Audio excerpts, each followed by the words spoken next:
What is up, everybody? I am still Mr. Wright Way, and today we are doing episode number. Count it on the screen because you know. Today is Mario Day, and we're doing another podcast, and I got my boys here. What's up, guys? How y'all doing on this happy Super Mario Day? Oh, we're doing great, man. Doing great. Looks like everybody got their Mario apparel rocking. You know, I got my nice Mario Kart shirt. Everybody got that shirt, man. I thought, like, hey, one thing about this shirt. Well, I saw like that is a great shirt because everybody had. I thought I was the only one that I started seeing. Everybody got that shirt. Yep. A bunch of people I know got the exact same shirt. And it's really comfortable too. It is. It's very comfortable. It's real. I almost wore it too because the guy said it right up in there. I was like, that Mario shirt is nice. It's red. It's Mario Kart. It's comfortable. And then another shirt I almost wore, Mr. the Nintendo World Champion. Oh, that one was nice. Hey, he got really nice. That right my there. My bad. Champ is hit. You know what I'm saying? Popping. You know what I'm saying? Nintendo World Champion in the building. What's up, man? How you doing? Happy Mario Day, baby. You know what I'm saying? Good. We in the building. You already know I'm Mario'd out. You know what I'm saying? If y'all ain't check the video out, go to the channel, check it out. I was in full cosplay, you know what I'm saying? Just celebrating the GOAT, man. Oh, yeah, that was dope. I enjoyed that. That's what's up. Good job, man. I've been so busy. I just got in, y'all. But like before I started the podcast, I just got in like an hour. I had to cook, catch up on wrestling, and get some water and get in here. So I haven't a chance to say anything. I've been out all day, like making videos, game hunting. We'll talk about something today. Actually, something I got today. If you've been following my social media, you will see earlier. Or not early, but later, you will see what I got when we do our show off. But let's start off Mario Day positive. Let's talk about some of our favorite Mario games. And if you guys got some want to start off, let's start off with the Mr. Nintendo World Champion video game Vulture because he's always Mario out. So go check it out, man. What you got? All right, man. So we talking about favorite Mario titles. My favorite game of all time became my favorite game of all time a couple years ago. It's Super Mario Odyssey, man. It's such a fantastic game. Nice. Finish, man. It's so good. Like I'm thinking about like going back and replaying that again. You know what I'm saying? So why do you like it so much? So I might do that. It was just like the design, the story mode, everything about it. Hang on 1 second. You can go to shoot over to Mega. I got some technical difficulties going on over here. I gotta take care of. Mega's not in the building right now. He's gonna go his Mario Day stuff, but I will take care of my Super Mario Day memories. Well, you know, all right, I'm back. I just got my Super Mario Day memory with the Super Nintendo where I got this Mario, I guess amiibo thing, but my favorite Mario game. Ooh, I always like to say Super Mario Brothers 2, but man, it just like I want to say 2. I'm gonna stick with 2. I tell you why I like Super Mario Bros. 2 so much, right? Is because we just got a Nintendo, right? And hold on just a minute. There we go. So we just got a Nintendo, right? And we got World Class Track Meet, and we had Mario Bros. In there. Mario Bros. 2 was like one of the first Nintendo games that I got, right? You know, it was just like so great. It was so good. It just like every time I see Super Mario Bros. 2, I get this feeling of going back playing on our little TV. We had that like little color TV sitting in the front room on my mom's like work desk, right? I got the power pad, so you know we played a World Class Track Meet like this and everything. So it was just like doing like this. You was doing instead of running, I would play World Class Track Meet with my hands, man, right? You was doing Wii Sports for Wii Sports was a thing. All right, shout out. Yeah, and then. But I remember going to Kmart getting that game, and to this day, to this day, I still can smell Super Mario 2. I open up and smell it. I just don't know why. That it would never leave me. I open it up, the packaging, just a look of that blue and that Mario, like cause I just beat Mario 1 and then Mario 2 when it go I was like, oh, this is the greatest thing ever. It was so good. What about you, man? Oh man. For me, buddy, thank you so much. You said Happy Mario Day just brought the Switch OLED. Thank you so much. Sweet. That is like the biggest super let me chat get one I thing. have ever got. Wow, look at this. Congratulations. Yeah, I could jump back in. I had to take care of some technical difficulties, but yeah, Super Mario. Did Mario come over there and mess with you, man? What's going on? Yeah, you know what I'm saying? Mario's knocking on the door, you know what I'm saying, trying to get out. I told him I was recording and whatnot. You see him back there laying down. I had to put him down, you know what I'm saying? Mario went to sleep back there, didn't he? Yeah, I had to knock him out. But no, Super Mario Odyssey is number one. Very close second, Super Mario World. Like, I feel like that is just the epitome of platform gaming, man. Like, it's just nothing like it. And another one that I like, they kind of go back and forth between Super Mario World, New Super Mario Brothers, from the DS version to the Wii U to the deluxe version on the Switch. Mm-hmm. It's such a good game, you know what I'm saying? And they, you know, add content to it. I haven't played Mario 3 in a while, man. I honestly, like, I'm probably like super biased, but like, I love all the joys, man. And you know, it's some other ones that I want to explore, get a little bit, put a little more time into, like Paper Mario series. I want to put a little bit more time into that. Have y'all played? Let me, before Megan jump in, guys, have you played this? This is an underrated Mario game.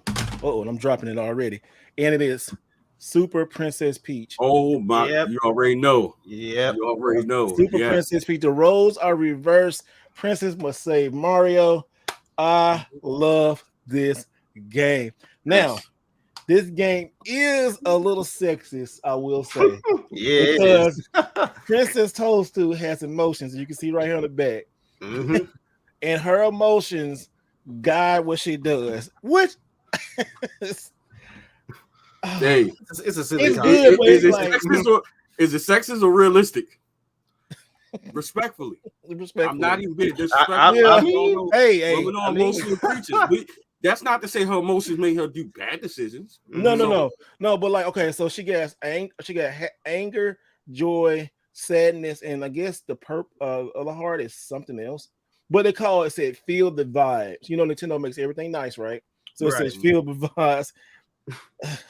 When she's mad, she gets this fire around her. She just burn up everything. I was like, okay, you know what? I was like, yeah, that sounds like a my significant other. I mean, that doesn't happen every now and then. So I can't really say that's sexist when, you know, that's a thing that happens. So, you know. Yeah, I wouldn't comprehend that as being sexist. I feel like I won't say it's sexist, but it's kind of like. But yeah, probably now that wouldn't be acceptable. For sure. It probably wouldn't people would be mad. If this game got released and they did this, people would be mad. People would be absolutely mad. Yeah, different time, different era. So I mean, we can't really hold, you know, slight for things that came out before all this stuff happened. So, you know, stuff is in the past. So that's the way I look at it. Well, look who joined us, our light-skinned Canadian friend. How you guys? How you doing? What's up, man? Yeah, bro, how about you? We're just talking about our favorite Mario games right now. But Mega's about to go in and say what is his favorite Mario game. Take it away, brother. For me, like for the longest time, it's always been a toss-up between Super Mario Brothers 3 and Super Mario Galaxy. The reason I say 3 is because every single Saturday morning when I was like 6 or 7, I used to always get up and eat some of my favorite bowl of Captain Crunch and enjoy this show right here. You see that? The Adventures of Super Mario Brothers 3. That was a good show. Well, I absolutely love this show. And this was actually my introduction to Super Mario Brothers 3 because I didn't know that was a game. So love this, played the game. And that's just, it's like for me at least, that's like the quintessential Mario game. It's like one of the best platformers that I ever played. And then it's easily accessible and anybody can play it. And you can go back to this day and still have a blast with it. Super Mario, I would say Galaxy is a second close. Mainly because it took the concept that we know from like Mario 64 and then flipped it, what being able to go to outer space and do the whole zero gravity thing and go upside down and plan this thing. Hey, that was some real stuff back in the day. And so when I played it, man, it just blew my mind, man. I was 17 at the time when that came out. So that was like such a revolutionary experience to like Mario. Because I know everybody says Mario 64. That's like, you know, when Mario really became like the go-to thing because it went from 2D to 3D. But Super Mario Galaxy, that was for me at least, that was like the next turning point for it. And I just love those two games. But yeah, I would say those are the two that, you know, kind of near and dear to my heart that I can't really choose in between. And then another one that I actually love too. It's not a traditional Mario game, but it was definitely a step in the right direction for Mario to do a lot of other things besides platforming. And that was Super Mario RPG, baby. It was one of the greatest RPGs ever made. Hey, and you got it boxed. Got it boxed, mailed, everything. Look, and somebody said, Mario RPG. Look, there you go. There and for me, this was also the introduction to like RPGs for me. So fantastic game. If you haven't played it, this holds up very well to the day.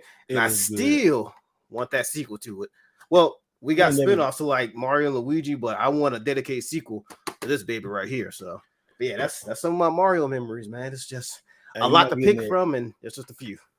Hey, I don't think you're gonna get that sequel, man. I just don't think about that. yeah, Nintendo don't want to give us good stuff. That sequel is not coming. But I was gonna say is another thing you made me think about before we get to Tay is that Super Mario Galaxy 2, that music, that's like one of my favorite soundtracks, like the Mario Galaxy soundtrack. Oh, right. One or two, like two got the best soundtrack. One was just innovative.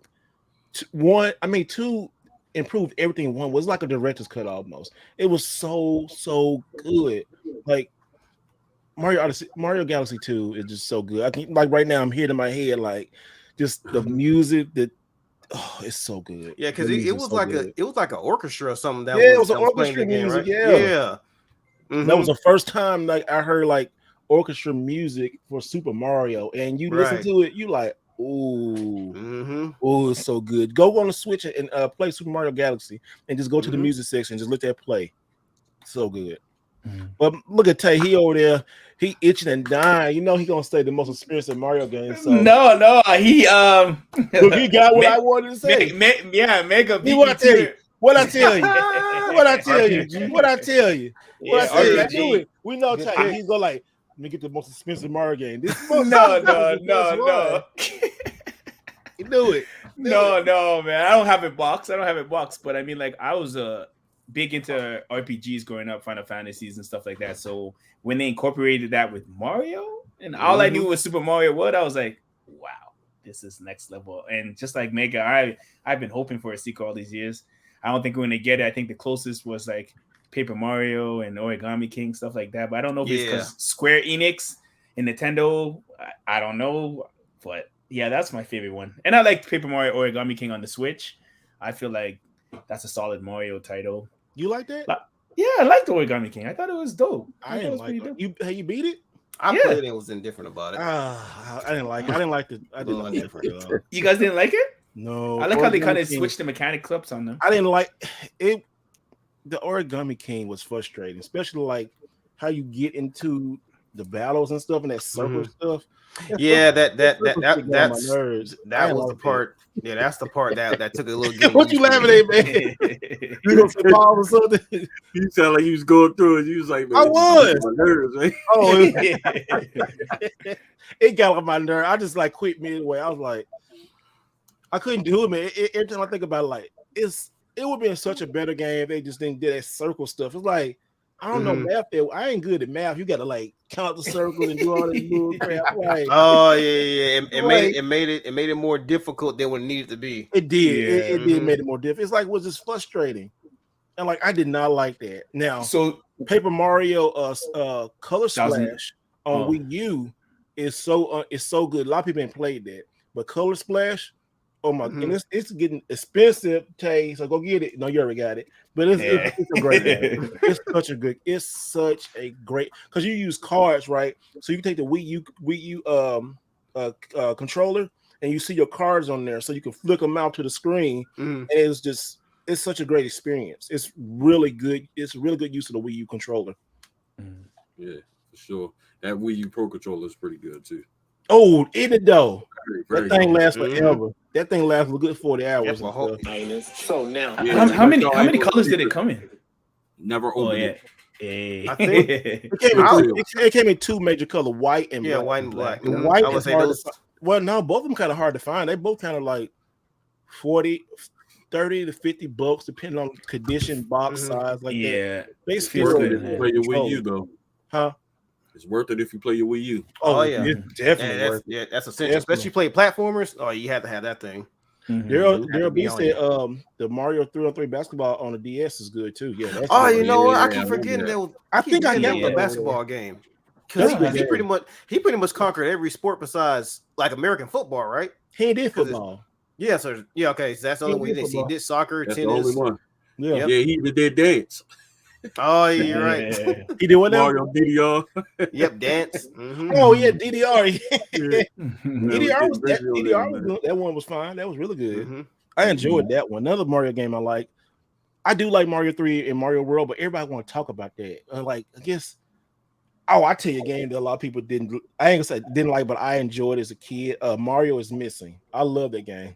Oh, you like that? Yeah. Boy, quick story. I remember my mom rented that for me at Blockbuster. She said, "Here you go, Mario." Well, I played that. I said, "Why do I gotta read? What is this?" Right. It was good, right. I do this on the weekdays, not the weekends. I gotta find Mario, and I gotta learn about George Washington Carver and freaking Christopher Columbus. I said, "No, Mom, why do you do this to me?" I never played it. That's the only game they let us. Well, not the only game. We had a Super Nintendo at our school, and like during I guess good time, whatever they call it, they had some games. They had that right there. They had that Mario's Missing. They had Mario Paint. Something else. It was like 3 or 4 games, but they were all educational type of games, right? But I remember like, okay, well, I can't play Mario till I get home, so let me play this. I just fell in love with it for some reason. And you can learn and stuff, and I was like, oh wow. And actually, Mario's Missing helped me pass a test one time. Really? Yeah, he had some questions on the test. I was like, Mario out there helping children pass their classes. They shut up. Man, that was ain't nothing he can't do. it might not hold up now. I'm gonna play it again and see if it doesn't really hold up. But I really liked it because I'm like, wait a minute, hold on. I gotta find Mario and Luigi. I say I could actually play as Luigi. That was another thing too. I was like, oh yeah, I'm in. I'm totally 100% in. Mm-hmm. Hey, you want to know what's 2 sleeper Mario titles? Made me think about it. Mm-hmm. What's that? I know Mr. Wright kind of talked about them earlier. One of them being this Super Mario 3D World. Oh, Bowser's Fury. Yep. Yeah. And 3D Land for the DS or 3DS. What is it? DS, 3DS? That game is so good. I remember beating that game on the 3DS. Had mad fun doing it. Those are 2 sleeper games. But yeah, 3D World and 3D Land are so good. Yeah, so good. Like it's really it's so many different pockets of Super Mario. Something there for everybody. Mario Golf, Tennis, Mario Strikers. Mm-hmm. Mario Sonic at the Olympic Games. There's so many Mario games. Pick, man. There's a lot of freaking Mario games, man. I mean, it's a lot of good Mario games. Like, it's not really a bad Mario. Well, I'd say Hotel Mario, but it's not bad. It is bad. I ain't gonna lie. It's not really. You can put the bad Mario games on one hand. That's what I was saying. You know, the bad Mario. Don't forget about that Mario game on the CDI. Don't forget about that travesty. That what was that? That's Hotel Mario, right? That's Hotel Mario. Oh, that was Hotel Mario. Okay, I keep forgetting the name of that. Yeah, one. Hotel Mario was. Dang. But this Mario Day has been really different. Did anybody pick up the new Super Nintendo? Not new Super Nintendo, but the new Mario Switch? You know, I completely forgot that was even I forgot that came out. Honestly, that flew completely on my radar. So you know what? I almost thought about buying that today too. Only reason I didn't buy it because they didn't have it in GameStop. But I got something else. But we'll talk about that later when we do the pickup stuff. But I don't know why. I said, you know what? I'm gonna go get this because I think that box system, even though it's a Switch, it's gonna be like just for variant of it's gonna be expensive later on because collectors are gonna get it. You know, remember when every year, like during Black Friday, they used to release a special edition like 3DS, and now those 3DSs are like $300-$400 a piece. Oh yeah, like remember they did the Zelda DS? That's super expensive now. That's what I got. The white and black 3DS, they're expensive now. You know, Tego had those on next week, or he probably got them. I know they had some rare Monster Hunter 3DSs. I have one of those too. I got the Majora's Mask 3DS and the Monster Hunter 3DS versions. I almost got that Monster Hunter 3DS when I was down there with Video Game Road. Yeah, sweet. That's a pretty ass blue. Yeah, them things gonna be hard as hell to find. And them things gonna be hard to find. Oh, here's Ted Ford talking about the Mario Advance series. Super Mario Advance 4, Super Mario 3 on the Nintendo Switch. Game Advance has the extra stages added there from the card reader. Yeah, that is. When those Mario games came on the where is it? I think I got one right here. Yeah, when they came out on the SP or the Game Boy Advance. Do I got one in here? No, I got 03 in here. Nice. But so much I love Street Fighter. But yeah, when them games were released on a Nintendo Advance, on the Game Boy Advance, Nintendo has so many systems. When it came on the Game Boy SP or the Game Boy Advance, those Super Mario Advance games were really, really good. And then I never did get the card system. I wanted that card system so bad. I still would like to get it today, but now you can go on the Switch and play all those extra levels. I'm definitely gonna just hunker down and play those because there's so many different levels now. Did you guys have that deal over there for Mario Day, like $25 off or $30 off any Mario title on Amazon? Yeah, it's $30 off. Yeah. Did you buy anything? It's all money though. Yeah. What you get? No, I didn't buy anything. I mean, it's all the games. I don't think I got Donkey Kong. I gotta look and see. I mean, because those games still those games you should have them, like Mario Kart, Odyssey. Like you should have those in your title if you have a Switch. I feel. Yeah, you do. Them the main games you should have. You starting to Switch collecting, you should get that. But I mean, Switch you got them on the Wii U, huh? I said, you got them on the Wii U. Oh, you got them on the Wii U, yeah. You probably got a few multiple copies laying around. Like everybody got at least every Mario game they at least got like 2 or 3 versions of that. At least for the most part, because Nintendo be with like a lot of their games carrying over and stuff, so you're bound to buy that same game at least 2 or 3 times. But yeah, Yeah, man. So let's get into today's topics and stuff. So one time, let's start off really fun and let's make Xbox fans mad. Starfield gets delayed, but it gets a release date. Man, Xbox fans were going at folks this week. It was crazy. They can't get a win. They was defending. It was wild on both sides. I've seen videos of positive, seen videos I guess negative, but it seems like Microsoft can't catch a break right now. It's like they 2 steps forward, then 7 steps back. That's an understatement.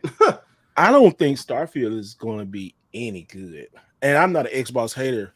But I honestly feel like I don't think it's going. Well, I don't think it's going to be good. I think it's going to be subpar because what spoiled me, like, remember how they was hyping up Halo? Then there's new Halos now. Now this Halo is like, it's stealing off the ground. Like Halo Infinite supposed to be like up here, like God tier, and it's like, not even better than Halo 5 or worse probably. Like they hit their peak at Halo 3. But yeah, what you about to say, Tay? I was gonna say, I don't know. Honestly, if they delayed it, they might be spending more time. Maybe it's not ready. I'm not an Xbox user like that, but I feel like you should appreciate that because if they don't want to, like, look at the Pokemon stuff, they push out the games when you could tell clearly the games weren't finished. So maybe they want to fix up little glitches or stuff like that, steadier frame rate. I don't know why they're doing it, but they're taking forever to put out that title, though. What y'all think, Marcus? Yeah, what you think? From what I saw, the game looks great. To be honest with you, I did see like a couple of reviews, people saying it like it doesn't come to life like the rest of the games that who's making the game, Bethesda, saying that Bethesda's their games, like the scenery and stuff, come to life, and they were saying that was kind of lacking it. But I mean, really seldom does Bethesda fail at games like that. I mean, I watched like the trailers and stuff like that. I got interested in it. I don't know if it'd be a day one pickup for me, but I think it'd be something I'd be interested in playing at some point. So hopefully they are just kind of, ironing out all the wrinkles, small wrinkles, and actually doing it this time because, in defense of Halo, I think it was just such a strong demand. They just kind of threw it out after a while because you remember it was supposed to come out and they went back and like completely redid it. So, not saying like that's like acceptable because it's definitely not, but hopefully they're doing things to correct it. I mean, I kind of feel like Microsoft kind of ran out of money because they bought on damn studios, to be honest with you. I don't think Microsoft is not going to run out of money. That's like not running out of money, but low to be able to, these games cost millions to make. Some of them. Yeah. Mhm. And we're gonna talk about something like that, what happened earlier and stuff. But what else y'all think about that, man? Like the thing about me is, for a person who's been a long time Bethesda fan, when I saw that trailer, I said, "There's something about it that just still has that Bethesda stank and jank on it, man. It's just The rush, huh? Yeah, it's just." And there was one line, because mind you, every time that snake oil salesman mother Todd Howard gets on camera and just starts spewing his venom, and then his words were, "It has a lot of our tried and true features that you know us for, like for the past games that Bethesda's made." So I'm not sure if he means tried and true in the sense of Fallout 4 type stuff, to where this actually had a level of polish to it. Still janky as hell, but for the most part, it was a complete product. Or on some BS like Fallout 76. I'm not sure which one he's talking about, because if he's talking about this, I don't know, man. Like I said, every time I see that man come up on stage and just spew his venom, I don't know whether he's telling some BS or he's speaking facts. But that trailer I saw looked good to me. But just knowing Bethesda's track record and how their games launch, I'm hoping that this delay actually gives the polish that it needs. Hopefully Microsoft reined them in over time, because Bethesda Softworks have been proven time and time again they need a handler to some degree. So I'm, you better help no Bethesda ninjas are watching you right now. Hey, look, working. I made a video years ago. I'm pretty sure Todd Howard and Pete Hines probably already blocked me at this point. It is what it is, because I at this point I'm just speaking facts, because they've gotten my money time and time again. So if anything, I'm one of the vocal fans that actually speaks his mind and talks about stuff like this. You got to, man. Trailer looks decent. I'm partly excited for it. At least I got to pay for it because it's going to Game Pass day one. So there's that. That's like the only silver lining. At least you ain't got to pay for that shit because it's going to Game Pass. So yeah. That's like my biggest thing to it. So if you're excited for it, be excited. At least you ain't got to pay full price for it. That's how I look at it. Unless they do a collector's edition. Oh yeah, let's say that's true. You know they're gonna do a collector's edition. And knowing my and knowing my soft behind, I'll probably end up buying that shit just to have it, depending on what it is. Hey, and also speaking of collector's edition, what kind of bull crap GameStop pulling all the rest of the y'all saw that? Yeah, I was part of it. I knew something would look like that was going to happen. They were just letting everybody pre-order them, and they wouldn't have no certain amount allocated. So I feel like they just sold too many, and I think that's. I hope they'll do that with Street Fighter 6. I got a feeling they probably gonna do that with Street Fighter 6. I'm not even gonna get hyped for it. What's crazy is they said they canceled all the pre-orders, like online and store orders. Because last I saw it, World 64 he posted they were canceling all the store orders, and then I think like a day or a few hours later he said that goes for online orders too. So nobody's getting it, from what I've heard. So who gonna get it? Best Buy or nobody? I'm not sure. No, because like if you look on GameStop's website, that was exclusive to just them, because they did the same with Resident Evil 8 when they had this one. When they had the Resident Evil 8 Collector's Edition, you could only buy this on GameStop. That's some bullshit. They were the ones that had it. So I think at this point, you know what I think is going to end up happening? It's going to be that same ordeal like with remember with the PS5, the the pre-order debacle, and how they had lists and they had to go back to the list. That's what I think is going to happen. That's just something that I see coming, just because. And if you think about it, I was like trying to shop online, but I'd rather go to the store and get it. Yeah. GameStop does not stock a lot of games anymore. They just don't. Yeah, they don't. Especially GameStop is getting ready to. GameStop, you know what? They're getting ready to I think this last couple of years, because they've been doing some weird stuff like that. And my GameStop store you gonna see why, but man. I'm not sure if you guys been into a Hot Topic, but the GameStops in my area in Atlanta, all of them look pretty much like Hot Topics now. You'll probably have like 1 or 2.5 walls of games, and everything else is computer peripherals, shirts, what do you call those things? Oh yeah, pop figures. Yeah, hella pop figures, stuff like that. It's a sad affair in my GameStops. It's weird. It's a weird time. That's another thing we're talking about, man. These collector's editions. Are they worth it now? Because I went to a store today and I saw the Horizon Collector's Edition, the elephant, and I almost bought it again. The one in the white box. Yeah, it was like $129, and I was gonna get it. I was like, but where am I gonna put it at? I mean, it's good, but these collector's editions, like, it's like I said, since since COVID, all these collector editions been coming out have been like real piss poor.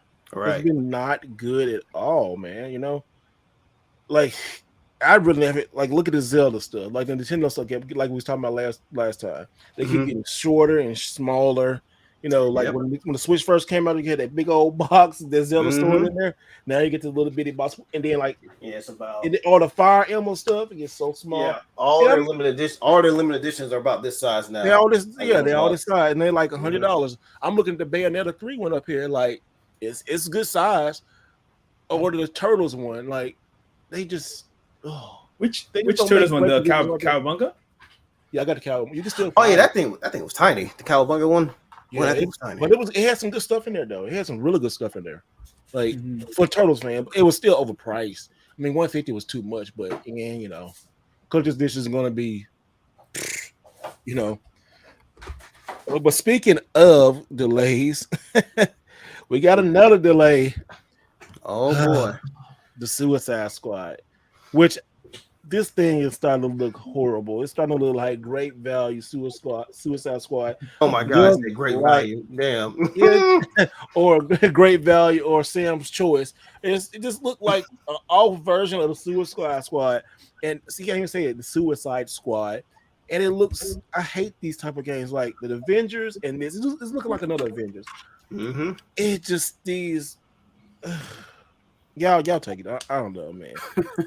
Make it talk. This is like up your alley too. Yeah. Because how long has this been a thing for? Like almost like 2 or 3 weeks now. Like since we saw the trailer, everybody, and that's the thing. Like I love how gamers are nowadays, partly, but I think it's amazing how we all unanimously came together and said, "Yeah, this ain't it, Chief." So they showed that joint, and it was like, yeah, that kind of looks like Fortnite, Destiny. What's the other game? Anthem, Gotham Knights, Avengers. It looked like all of that combined into one. They were seeing these characters who they've known and loved for years and years doing stuff that they don't normally see them doing, like Great Shark walk around with a shotgun and stuff. You know, that's not on brand for him. Captain Boomerang, his weapon name is in his weapon of choice is in his name. Wasn't a boomerang in sight, was doing jumping jacks and like backflips and stuff like that. Somehow had the Flash's powers and was just doing a lot of things that was uncharacteristic of him. And then added on that the game has a battle pass. You got to pay money for that.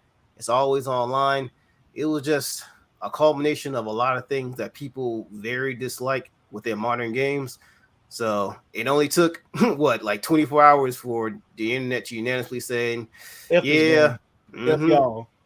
Yep. It was bad. It was real bad. It's a shame too, because it's made by Rocksteady. Because we all know they made stuff like the Arkham Asylum, Arkham City, Arkham Knight. Those are 3 very fantastic games. And just to see that they've been doing this for like what 7-8 years, however many years it's been since they're working on this, it was disappointment, man. It was very disappointing to see that's what the fruits of their labor were.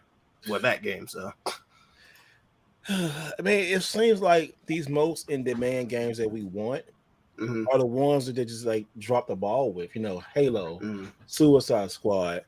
I'm not saying like Starfield is going to drop the ball, but I mean, from right now, you know, it just I'm not gonna stress myself out about it, but it just like that's why I enjoy retro stuff. Like when I got a game, like Castlevania Chronicles, I got the that's a expensive one too. You know, and I'm sorry, I mean to pick the expensive one right off the bat, but sure. Tay was like, I need that one. Yeah, but no, I like Symphony of the Night. That one was my favorite. Symphony of the Night's going up. It's your favorite. This game is shit. No, Symphony of the Night. Oh no, okay. Oh. he said that with such vitriol in his voice. He's like, that's your favorite. I know it is. It's horrible. It's like a remake. It's a remake of the first one, but worse. Yeah, but worse. And it's like I got it for a good deal, really steal of a deal. But like, no, that game sucks. I mean, that game sucks bad. I wouldn't. And Castlevania Chronicles. I'm not Castlevania Chronicles, but Castlevania Symphony of the Night. Yes, that game all day, all long is amazing, and it's worth the price. It's worth the price. I'm sorry, but I was like, what? You like that? Not to say like you can like. I like horrible games too, but that game is like, ugh. Universally, people like. Only reason is like expensive because this darn game didn't get that many copies printed, right? And it was like right at the end of PlayStation 1 life cycle too, I think. I think. It came out like 2000. I remember it came out 2001, and the very reason that I remember that because there was another Castlevania game that came out that exact same year that was on PS2. So I thought that was weird. And those two games were great. Those games were great. It was almost, somebody said, "Okay, Tay Wright with the most expensive one." Tay Wright Way. Tay Wright Way. Tay Wright Way. That's funny. We're gonna do the fusion dance. But speaking of fusion dance, hey, speaking of the fusion dance, Omega Sonic Man say, "Have y'all heard the news about Dragon Ball Z Budokai Tenkaichi 4?" Oh man. Oh, yep. I'm sorry. You see how excited when that trailer dropped, I pushed it. I'm like, hold on, where did this come from? It literally came out of nowhere. It came, like, it did. Absolutely nowhere. Hey, the game did like it's like Goku said, it just popped up somewhere like it's a transmission. It came out like what? That game. I thought it was gonna be like a remake because they did Budokai. Then he just like boom. I said, oh, it's that new Budokai. So everybody's saying 4. Could it be just going back and they redoing it? I don't know because they didn't say 4. Everybody's saying 4, but it could be a remake. It's a possibility. It's possible. Of three? No, just like all of them. They can restart the whole series over again. And like HD. Because every Dragon Ball game that comes out sequentially it goes over like the same plot lines over again, like the Saiyan Saga all the way up to Majin Buu. So with this one, so this one they might just cover all that and then add all the stuff that Super has, like with Beerus, Tyrion of Powers, Jiren and stuff like that. That'd be cool. Goku Black. So if they're gonna do it, that's probably the avenue they're gonna go. They're gonna cover all that stuff all the way up to Super.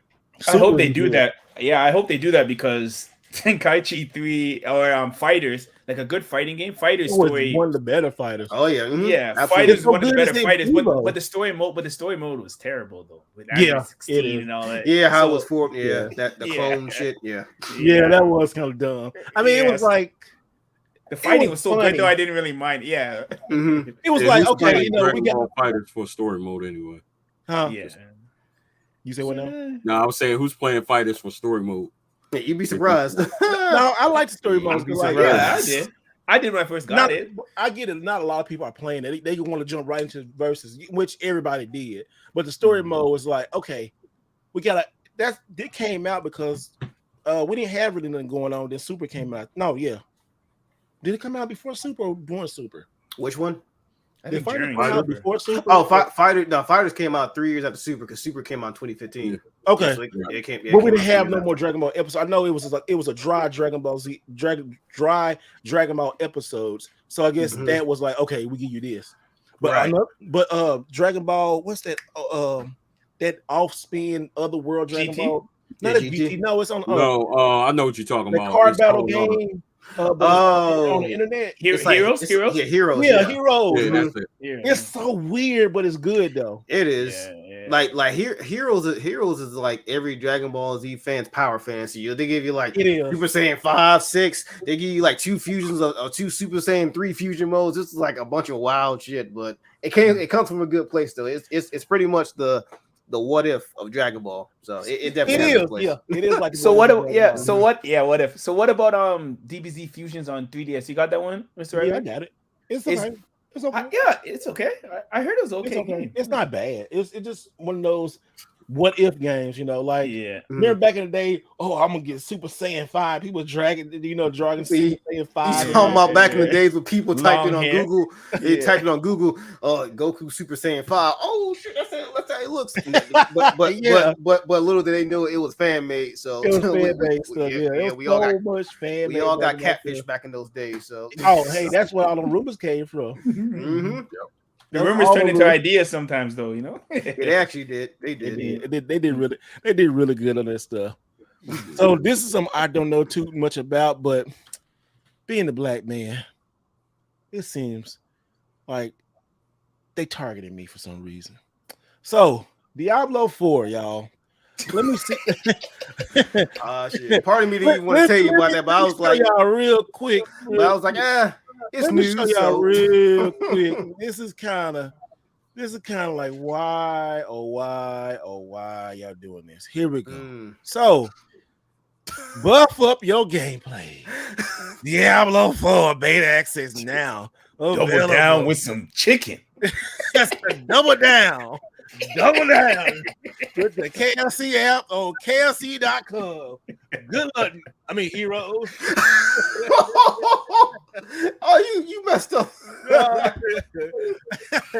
Come on. What is time to get more black audience? I mean, oh my goodness.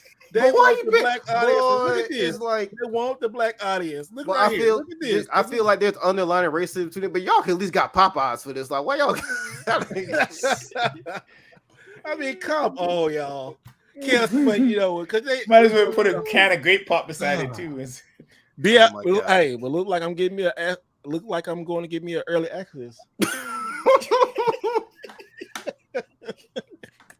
He's like, not only do you get your favorite fried chicken with 13 herbs and spices, you get a beta code to Diablo. It's just as fiery as our chicken sandwich. Hold on, y'all. I gotta show y'all this mess again.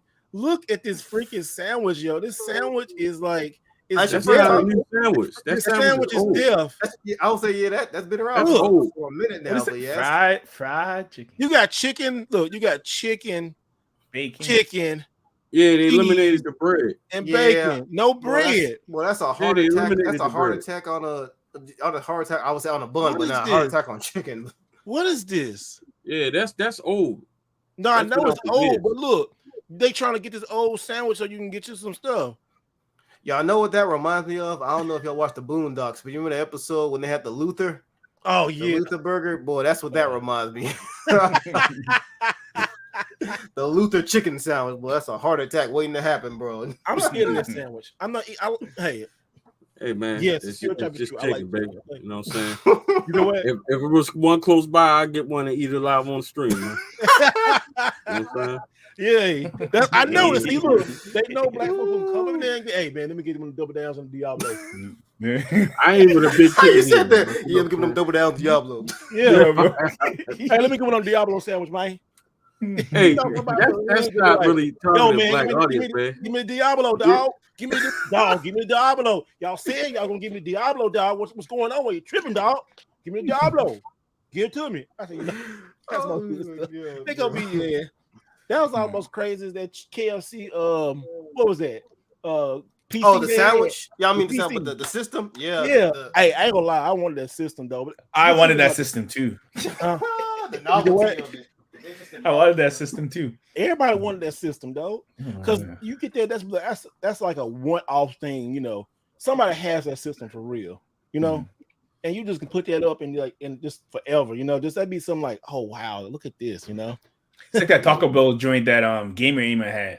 That joint was nice. That Taco Bell one. Oh yeah. We didn't get that over here, man. Y'all lucky. Thank y'all for all the super chat and super stickers. Y'all are really nice tonight. Thank That's what's up. Shout out to y'all, man. Shout out, yes. Zara Raza, Zaza Raza. How you say that?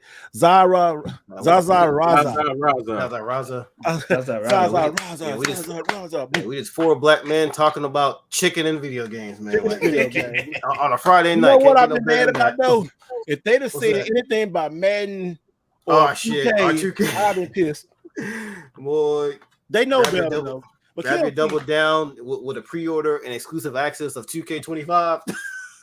But look, Glenn argued. He said he agreed. I don't think it's a targeted promotion. No, it's not. But I'm saying it just not with Diablo. If it was NBA 2K, me and KSC gonna have a conversation. You know you definitely saying something with that. Yeah. Or Madden. You know. Yeah, I was saying like it was not Diablo. Not everybody Diablo. like, man, I don't want that. Get it to somebody else. Yeah, Now, Diablo's a strange choice. That's all. That was a weird. Hey, Choice. you know what would have been funny though? It would have been like if it was Popeyes or churches and then it said Madden or something like that. That'd be funny. Yeah, that would. Oh yeah. And you know what? Hey, they probably looking to add too. It's like they got Diablo. I know what we getting next. Like a month later. And you know what though? I bet you brothers will be up at Popeyes or be up, especially churches. If they had like a code, like you get like $10 off a meal, get $10 off a Madden or something. You know, brothers are gonna be up in that joint. Let it be something like Call of Duty. You get to go to any of those places, and then it's like you have a chance to win to either be the cover athlete or choose your own cover athlete for Madden R2K. You know people gonna do that shit, right? You know they're gonna be over there. Everyone gets so excited when they get free stuff, though. You know, They do. People do get so excited, but like KLC though, they smart. They always been down with gamers though. They've always been like, even though I don't go to KLC like I used to, because I like to cook. I almost went to. Only reason I don't go to KLC no more, they start the buffet, and I like that buffet be joint. I go like a guy to church, go to KLC buffet. Man, it hit me hard when I went home last weekend, right? Got out of church, went to my favorite KFC. I walked in. I said, let me get a buffet. Oh, sorry, honey. We ain't had buffet in like 3 years. I say, what? Damn. You mean like all you can eat buffet? Well, because then y'all went back to Arkansas. And yeah, it's like go to church, go to KFC on Sunday. You know, be just sit there, eat. Boy, it was good. And then what's so good about back then? Here we go talking about KLC. But you know, you like if the chicken's not on there that you want, you can go like, hey, can I get something from the oven? Like, can I get a leg and a thigh or 2 legs, a wing or something like that? So what you want? Let me get a crispy and let me get that season. Oh, let me try that grill too. I was like, $8.99. Boy, be in there like swimwear, son. Telling you. Ted Frost said, I need that Baja Blast. Yes, that Baja Blast was doing it, man. Hey, that Baja Blast, then you mix it with like the fruit punch there too sometimes, or mix it with something else. That'd be good. That Baja Blast is good, especially when it's really cold and they just changed it. They just changed. When they just changed, like I always ask them, how long have y'all changed the stuff? Because I guess I like drinks a lot too. If you, I'm sorry, like a fatty, but no, seriously, like if they don't change the juice and stuff, and it gets like in the middle or the little bit left in the bag, it don't taste as good. But when they first change it and that stuff be powering through, it'd be like ooh, and then you get that cold brain. Oh, it's so good, but my head hurt. But yeah, man, I can't believe this KLC thing is hilarious. Yeah, that was just an odd choice, but hey, shout out to them though. Like just like what Steve was saying. Hey, at least they've been down with the gamers for some years though. So they have weird choice, but I give it to them. Yeah, but y'all know who's the GOAT of the gaming fast food world though. Y'all know that. Who? Taco Bell? No, man. Who? Mickey D's. Burger King. Sneak King. Burger King. Oh yeah. Those games was good. They were giving out games. Yeah, Burger King was dope. Hey, in the chat, let me know what's your favorite fast food place that represented games. Let me know down in the chat. I want to see this. I want to put some up on there real quick on the screen. But yeah, Burger King was dope. When they got them Xbox games, I remember they were selling out. But now you can they were everywhere. Yeah, that was different though. The fact that they actually had full-blown games. Yeah. Xbox 360 game, like But cereals used to do those joints too. You guys ever had those like in Cheerios when you buy in and you have a full game in there? Like like you talking about Chex Quest? Yes, sir. Yeah. Chex Quest. Man, that was a GOAT right there. That was one of the best Doom clones ever made. Chex Quest, yeah. Wow. That was McDonald's did McDonald's never did nothing. Well, no, McDonald's had the toys. Yeah, I think they had games too, but McDonald's I don't think McDonald's ever did a game. They had a Game Boy Advance toy. Remember that? Yeah. I don't remember them having physical games either. I don't remember that. I don't remember having physical. They've been down too, but since Mario 3 and stuff, they've been having like the Mario Happy Meals and all that kind of stuff. The toys have been iconic. You can't really mess with the toys from McDonald's. I don't think so. Like the most iconic toy that Mario 3 with the Mario's Raccoon Mario, you put him down, he'll pop up, or the flipping Goomba, or the paratrooper that you squeeze in the air and he be jumping. Those toys, those joints, or Luigi on the cloud. Those 4 toys, I think, are iconic in the video game. That'd be a good video. I knew I wasn't tripping. There's a McKids game on the NES that was made by Virgin Games. Oh, back in yeah, they did have that on the Nintendo. Yeah, they did. Mm-hmm. Oh, hey, TK Retro, Pizza had those demos. They did. Oh, they did I have remember, those. yep. Okay, so I'm glad he said that because I had got that demo thing and stuff. Mm-hmm. But what was it? I got a personal pan pizza. Because I got to book it, and then I had the demos for the PlayStation thing and stuff. You know, so it was just it was so good. So what else? Anybody else in the chat? He said Pizza Hut PlayStation 1 demos. He said it was Marvelous XD1. What else? McDonald's games kind of took over and stuff. So what about that? What else about these games? Any other video game places y'all guys talking about? I think Taco Bell may have had one too. Hold on. You said who had one? I think Taco Bell had a video game at one point because Taco Bell was always giving away systems though. Yeah, they were, but I could have swore they actually had like a legitimate game that was kind of it was on PC though. I think it was like a clone of a different game. I'm trying to look up real quick and see. And Marvelous Star was saying you get the 20,000 2K VP 2-piece in the front from church. That's funny. Oh boy, the virtual currency. Goodness gracious, that's hilarious. Yeah, they had a Taco Bell had a game. It was on PC. It was called the Tasty Temple Challenge. Who? The Tasty Temple Challenge, and it's literally like a Doom clone. So think of Doom, but it's like skinned and Taco Bell. That's what it is. The character, he looks like he's from Indiana Jones, and he's going through like a first-person dungeon, and there's like snakes and stuff that's around. Oh my goodness! Yeah, it's a real game. Wow. Came out in 2001. He said Taco Bell had toys when N64 released, but then they had iconic toys though, did they? I'm not sure. Taco Bell. When the N64 came out? Yeah, he said when the N64 came out. What kind of toys did they have? Toys N64.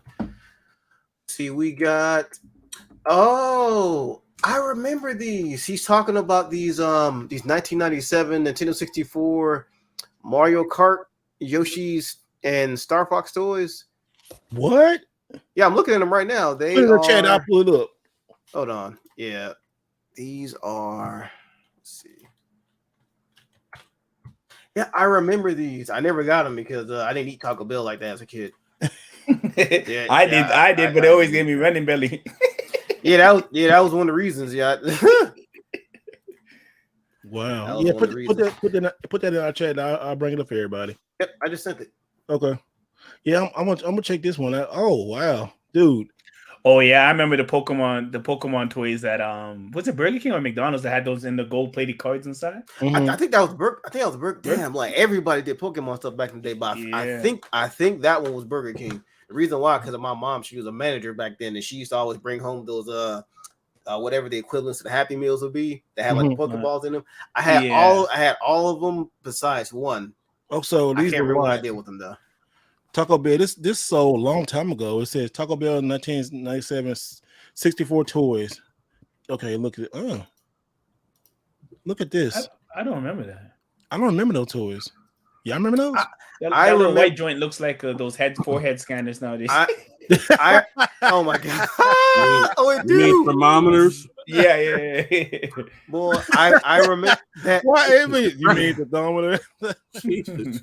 I remember the N64 controller thing, that green joint that's in the middle. I remember that because that was one of those toys you used to have that you used to roll the balls down to get to the objective, like to put them in the whole thing.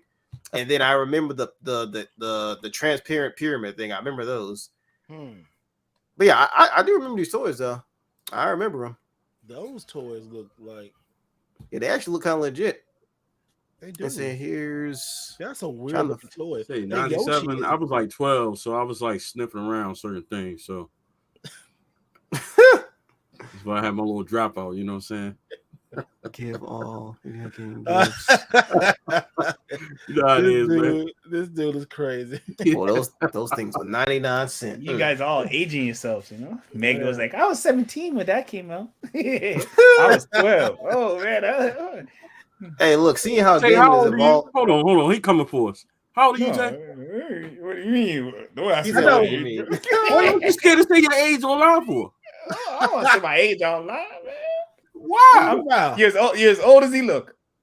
And how you feel? I mean, if you coming for Man, us, Mark Payne, tell how old you are when your Mark I'm 37. So if you coming for me, like I still don't feel old. My kids call No, me old. you. How old are you then? We're gonna put you at the how old are you? Yeah, so I'm pretty sure Mega's younger than me. You talking about we showing Yeah, our age? how old are you? Yeah, I turned 33 in July, so 32 now. Yeah, see, there you go. There you go. You probably about 33, 34. Come on, Mr. Smiley. Come on. What's up? How old are you? No, He like- I'm 31, man. I just turned 31 last month. Yeah. I was I know all those. Years. I just turned Yeah, 30. hey, Mr. Wright Way, why we got this youngin on the podcast, man? I don't know. Get him over here. I was just saying. No. He like, oh, he missing the sippy cup. Hold on, wait a minute. Yeah. Man, look, man, you gotta understand, right? My age bracket, bro, we got the best of the best, and I argue with every generation about this. Like, I understand. 85 NES came out. I was born. If you look at my latest video today, you'll see the history on that. But we went from NES to PS5 now. We was able to see the progression of all of that. Yep, same Not here. to mention, to me, I feel like we had the biggest fads, like within our time frame. We had Ninja Turtles when it was the biggest. Yep. We had Power Rangers. We had Pokemon at the very beginning, bro. Like No. We had Dragon Ball Z when it started. When Pokemon came out, I was in the world. My brother's the same age as you. What was you for? That's when Pokemon was great. That's when Ash and Pikachu. Well, when Pokemon came out, Yo, check this. My brother's the same age as you, right? Video game rotary, and he had the NES. So when I was coming up, I was still playing Duck Hunt. Like the generation gap between all of us, like there's not much that you guys can say that I wouldn't experience too, because my older brother brought it in the house. Right? Well, the difference is unless you're going to Atari and stuff like that. It's not because you didn't experience. The difference is how you experienced it. Yeah.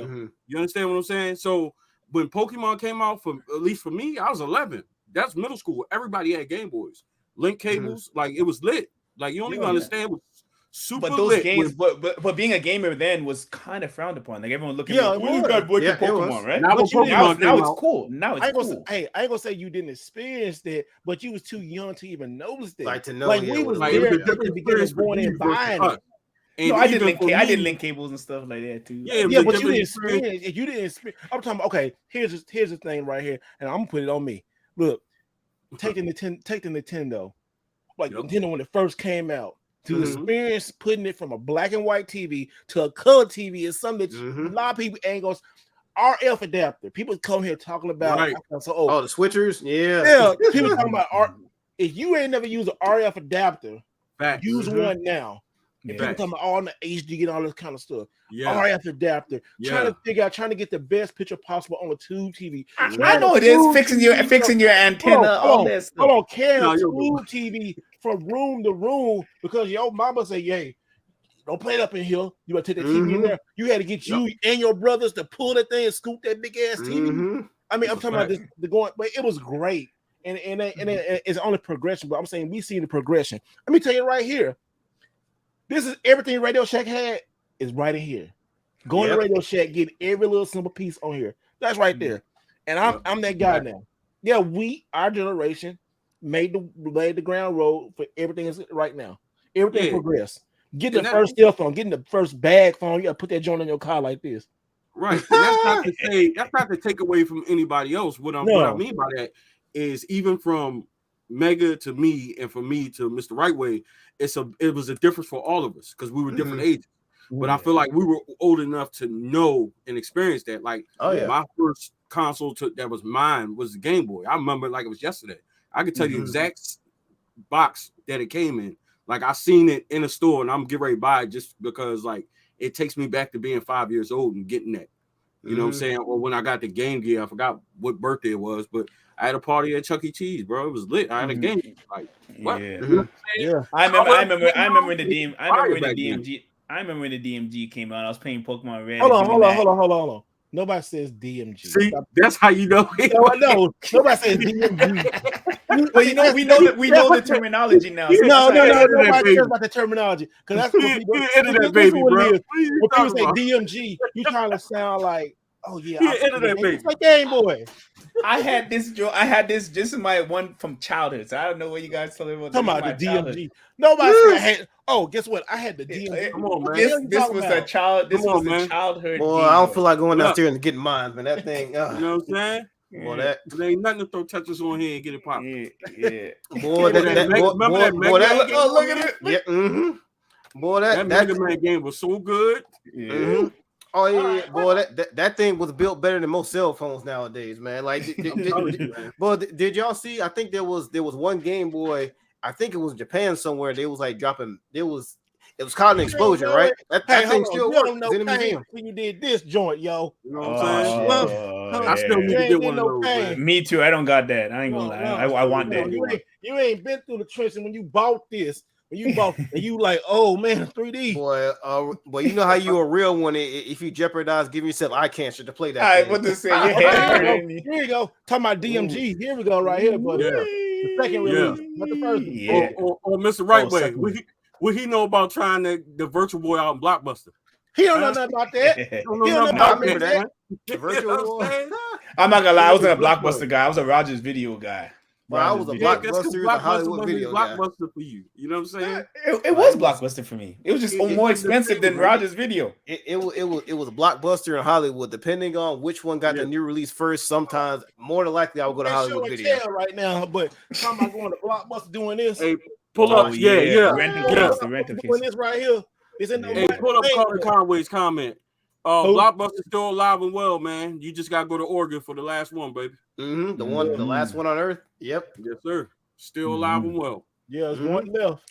Sometimes I get mad that Netflix put Blockbuster in all these places. Family Video was hey. Matter of fact, when Marcus came down here for the first time to Dallas, Family Video was closing, and me and him was like 5 videos of close, and we was getting them 3DS games, wasn't we? And them other games and PS4 and stuff. Mm. Yo, I still got some signage. I remember seeing those PS2 we went to that store and started cutting stuff up. Yeah. I remember seeing those consoles in the rental cases, but that was expensive to rent. You guys used to rent those stuff? You talking about the systems? Yeah. Oh yeah. I rented the Sega. I rented the Dreamcast and a PS1. Those are the only 2 systems I ever rented. Everything else I bought from that point I'm thinking this is what it was. It's like you had to rent 3 games. It was a package. It was a PlayStation 1 that came with 2 controllers and 3 games. I think back in the day, I think it was like $39.99 to rent it for like 4 or 5 days. Mm-hmm. But I know I got Battle Arena Toshinen, Jumping Flash. And I can't remember the other game I got. I know it was definitely Ballerina and Jumping Flash. But when I got Ballerina Toshina, that was like one of the first games they like do in 3D. And it was just amazing. Now I don't hold up, but back then you can see like, oh wow, this is the future. Oh, and Ridge Racer. That's what it was, Ridge Racer. For me, for all long box games. For me, when it was at Hollywood Video, it was we rent the PS1. It was $40 for 3 days. It was Crash Bandicoot. Mm-hmm. Like I think Ridge Racer, and then Iron Man and Exo, Iron Man and Exo, Man of War. What was that game? But I still haven't played that game. It shows his age. I'll tell you that much. It definitely shows his age. It's one of those games to where if you played it back then, it was fun. But you play it now, they haven't really aged all that well. Hey, in Hollywood Video, like Carter Conway talking about Hollywood Video too. Yeah, Hollywood Video. Mm-hmm. That was Hollywood my favorite. Video so how did it came late? So how did they guarantee they get their consoles back? You guys just I remember I used to you had to sign something. I remember I used to rent a game back in the day, and like you pay the late fees, and I'm like, we got to wrap this game in the weekend because I only got it for 3 days. Right. So they charge you the late fees. Yep. So they charge you for it. Yeah, it would have to be just don't bring it back. It would have to be somebody 18 or older, and then of course you got to have like a valid driver's license or some type of state ID. And then they have your information, your phone number, all that stuff. So back in the day, they didn't really. People would steal stuff. Yeah, pretty much. People steal stuff, but this thing about Blockbuster, right? people wouldn't really steal systems and stuff like that because Blockbuster, everybody knew where you at. You know, they had your address. They had your address. They'll call you. Sometimes they'll come. They won't come get their stuff about system. They'll come get that. But also too, when you go to Blockbuster, everybody know you, especially if you're a regular. You just not gonna do that. I mean, I know I didn't do that. I know I ain't heard nobody stole like a PlayStation and stuff back in the day, but nobody really was gonna do that stuff. You know, it was a trust system back in the day. To be honest, trust system. No, it was a real trust system. But speaking of trust, y'all, here we go. I guess we started, but let's start our favorite section. You know, this is Tay's favorite section of the podcast where we talk about the show off. And on the show off, what you got this week, we want to show everybody. And so, yeah, the finer things in life is just they say the finer things in life. Yeah. What you picked up. So, Tay, what you gonna show off? Did you got this week, or do you want to show to the audience what they should be looking out for? I have a few items today. So I don't know if you guys picked up. Did you guys pick up the Contra collection? No, not yet. I saw it went up on sale for Best Buy's website. I didn't get a chance to get it yet. So I picked up that. Alien Wars is one of my favorite Contra games, so that game is a sweet one. Finally got this into the collection. Mm-hmm. That's a heavy hitter right there. Mm-hmm. Yeah, this has got a complete nice. Right mm-hmm.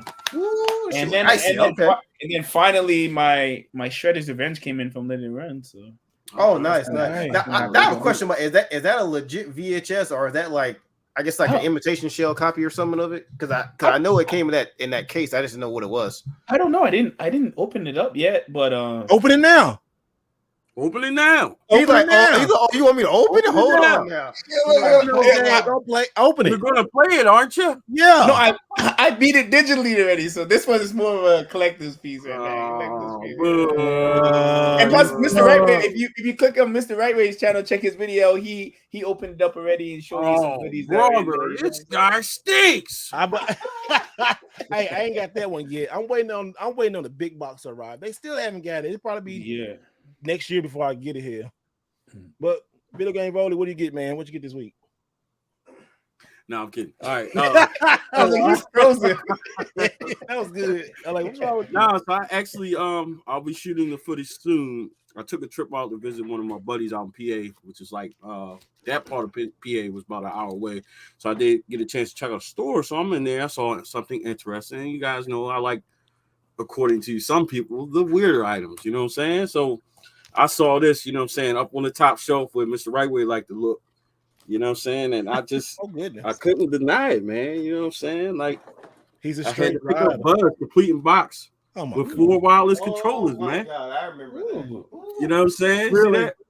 You met the man. Yo, like you met the radio games again, bro. Like I'm about to fire this up tomorrow, bro. Like me and the kids. No, it's a good game. It's fun. I'm a crusher, you know what I'm saying? It's a quiz game. No, it's a good game. You know what I'm saying? It's like I guess like Jeopardy for pop culture. Yeah. You know what I'm saying? But they got the buzzers, the wireless buzzers, so it's going, you know, whoever press the button first is lit, man. You know what I'm saying? Look at that.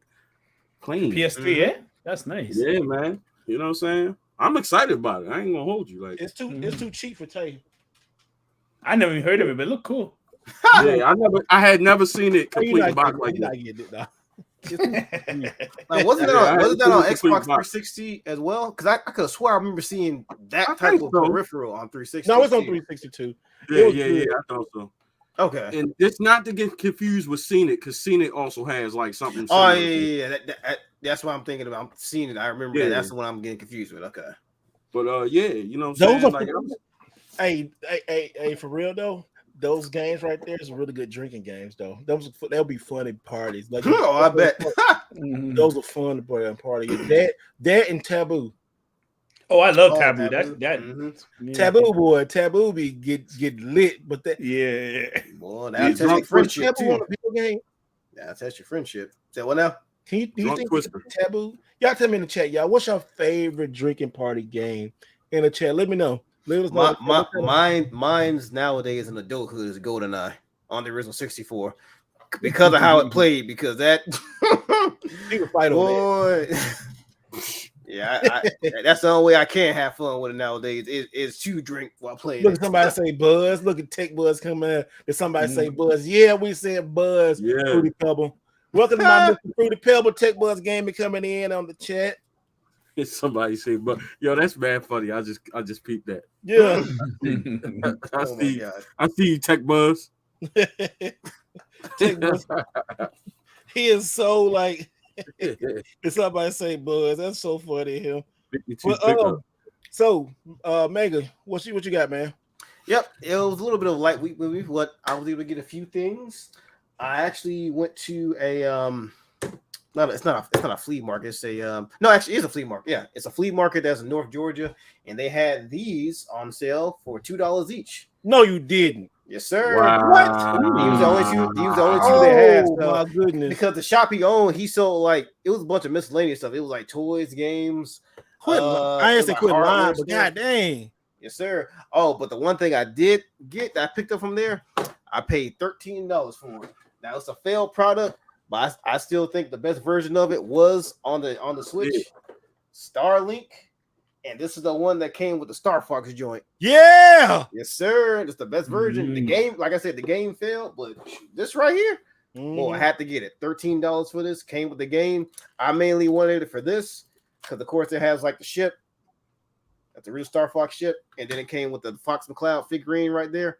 Because this game is on all systems, but because the Nintendo version had the exclusive partnership with them, they were able to get the Star Fox character on it. So anybody out there in the market trying to find the Starlink game, I highly advise to get it on the Switch because the fact that you can play the entire game with Fox McCloud, it's honestly one of the best Star Fox games since Star Fox 64, honestly. So if you treat it that way, it's technically a Star Fox game. I have that too. Man. That's the only reason to get. I was about to say Starfield, but Starlink. That's the only. That's the only reason is to get that Star Fox physical Star Fox thing. Oh, it's so freaking good. Good pickup for $2. You know what? That's crazy. I think I swore I had. I know I got Starlink. It's still sealed, and I could have sworn I had that big box. I think it got lost in the sauce, man. Really? How? I think my son started playing with it. To be honest with you, I think I started playing with it. It's toy because I remember getting Starlink, and I know I didn't just buy the game by itself. Oh shit! So you gonna break it when you get it?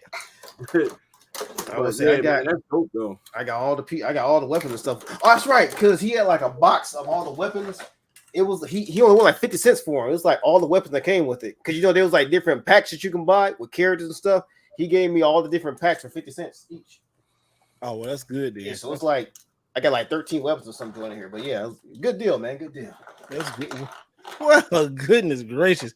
Well, let me say what I did today. So before I get to my big story today, here's one thing that I did get. I can't believe I've been looking for it for like at least I guess say 3 years, but whenever you see it, it's kind of like I get it, but I don't see it often much. But Dino Crisis 2 on the PS1.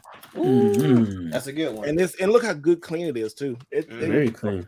They recased it or kept it in good condition, but definitely, man. Like? Dino Crisis 2. I smell like you smell like everything else. Smell it. Oh yeah. He said it though. He said, "What smell like everything else? Smell it." I do. I smell everything, man. It's like, hey, I do. I gotta have it smelling it.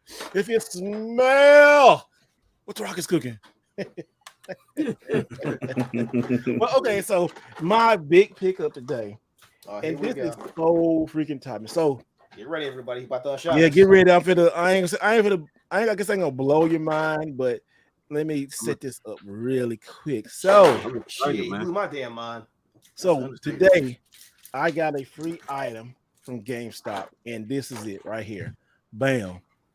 Oh my god! A full PlayStation 4 kiosk, y'all. Oh, I thought I heard a video game voice that I hate you, bro. Like what? Did you say that? I thought I was gonna smack him, bro. Like I want it. I don't know where it's gonna go, but I want it. Okay, so hey, this is how it is. It works. You see on the screen right here, right? It's 100% complete. I just need to put my own system in there, right? Yep.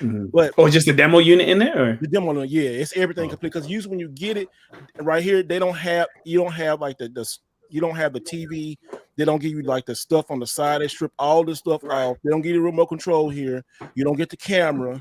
You don't get none of this. I mean, I got everything with it except the screen and stuff. I mean, except for like a real PS4, which they took out and sold to GameStop probably. But long story short, how did I get this? Right, I went to GameStop for Mario Day, and my local GameStop always in there, so they know me by name. I say, "Hey man, what you got for me on Mario Day?" And dude said, "You got a truck?" I said, "What you mean? I'm gonna get these standees, the Bowser and the Princess, all that." He said, "No, they never came and pick that kiosk up." And he like, "It's still here." I said, "What?" Wow. I said, "Yeah, I want that kiosk." I kid you not. A dude walk in like, "Hey, Steve, what's up? I saw your videos and stuff, because I put some of my YouTube videos in our group for our group in our neighborhood group, Right, where I live at." And I was like, "Oh man, yeah." And then he just started talking. His son was buying a Cuphead. His son was 8. I said, "Boy, you buy a Cuphead, you want some pain, don't you?" He had a little money paid for it then. And I said, "Man, I need to find somebody to move this kiosk." He said, "Oh, I got a truck." I said, "Really?" I said, "Yeah, I can help you get it." He said, "What you rolled in the down here?" I said, "I came in a big Denali." I said, "Oh, it can fit." I said, "Let's try to fit." I said, "Do you mind we trying to fit this?" He said, "No, man, I don't care." So we rolled it outside. It was kind of that thing is really bottom right here at the bottom. It's really super bottom here. That thing is heavy. So you need like 2 people to pick up on it. So I pushed it in, like leaned that in from the top TV, pushed it down, put it in there, slide it in. We got it. Got to my place, roll it, put it here, hooked it up, and I'm just like, I got this joker for free.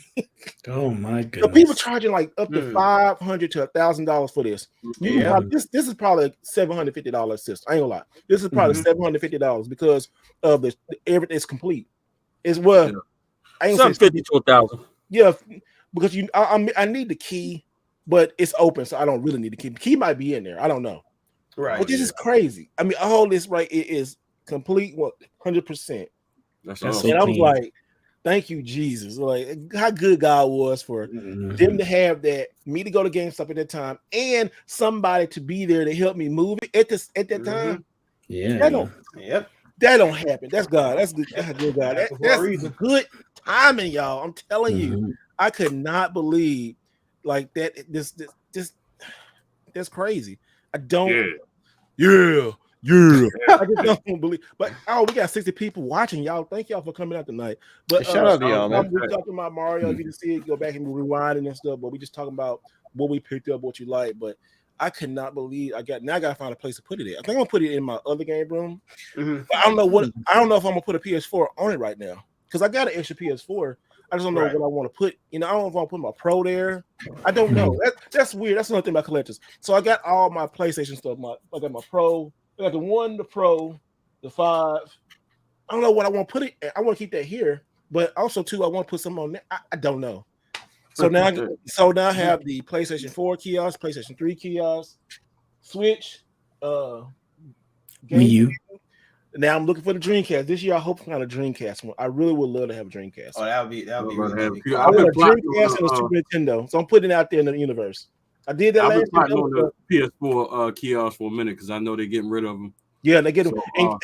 He said, look, Marvelous said, what he say, bro, $3.99 can't beat that. That is still but that's how you find something to deal with it. He said first world problems.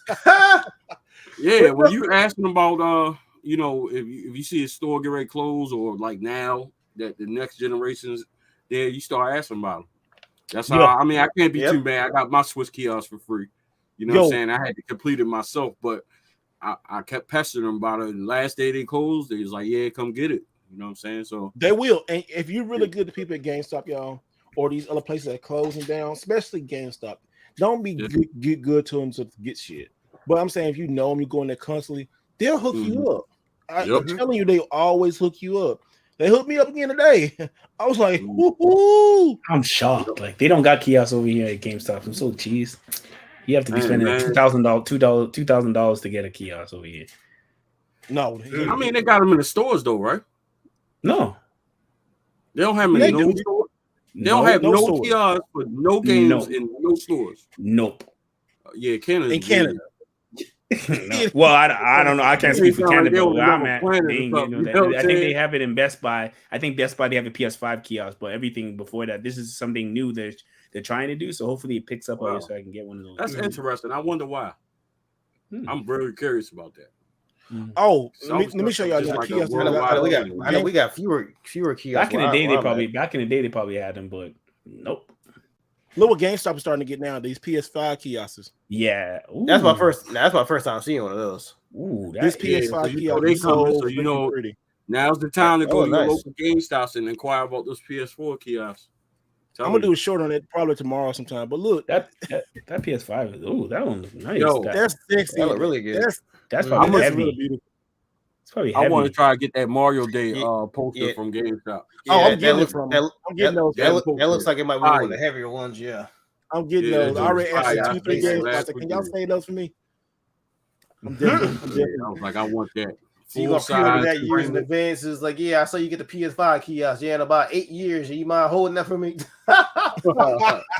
No, hey, some people have been getting like the ones like that's in Best Buy, like the tabletop ones.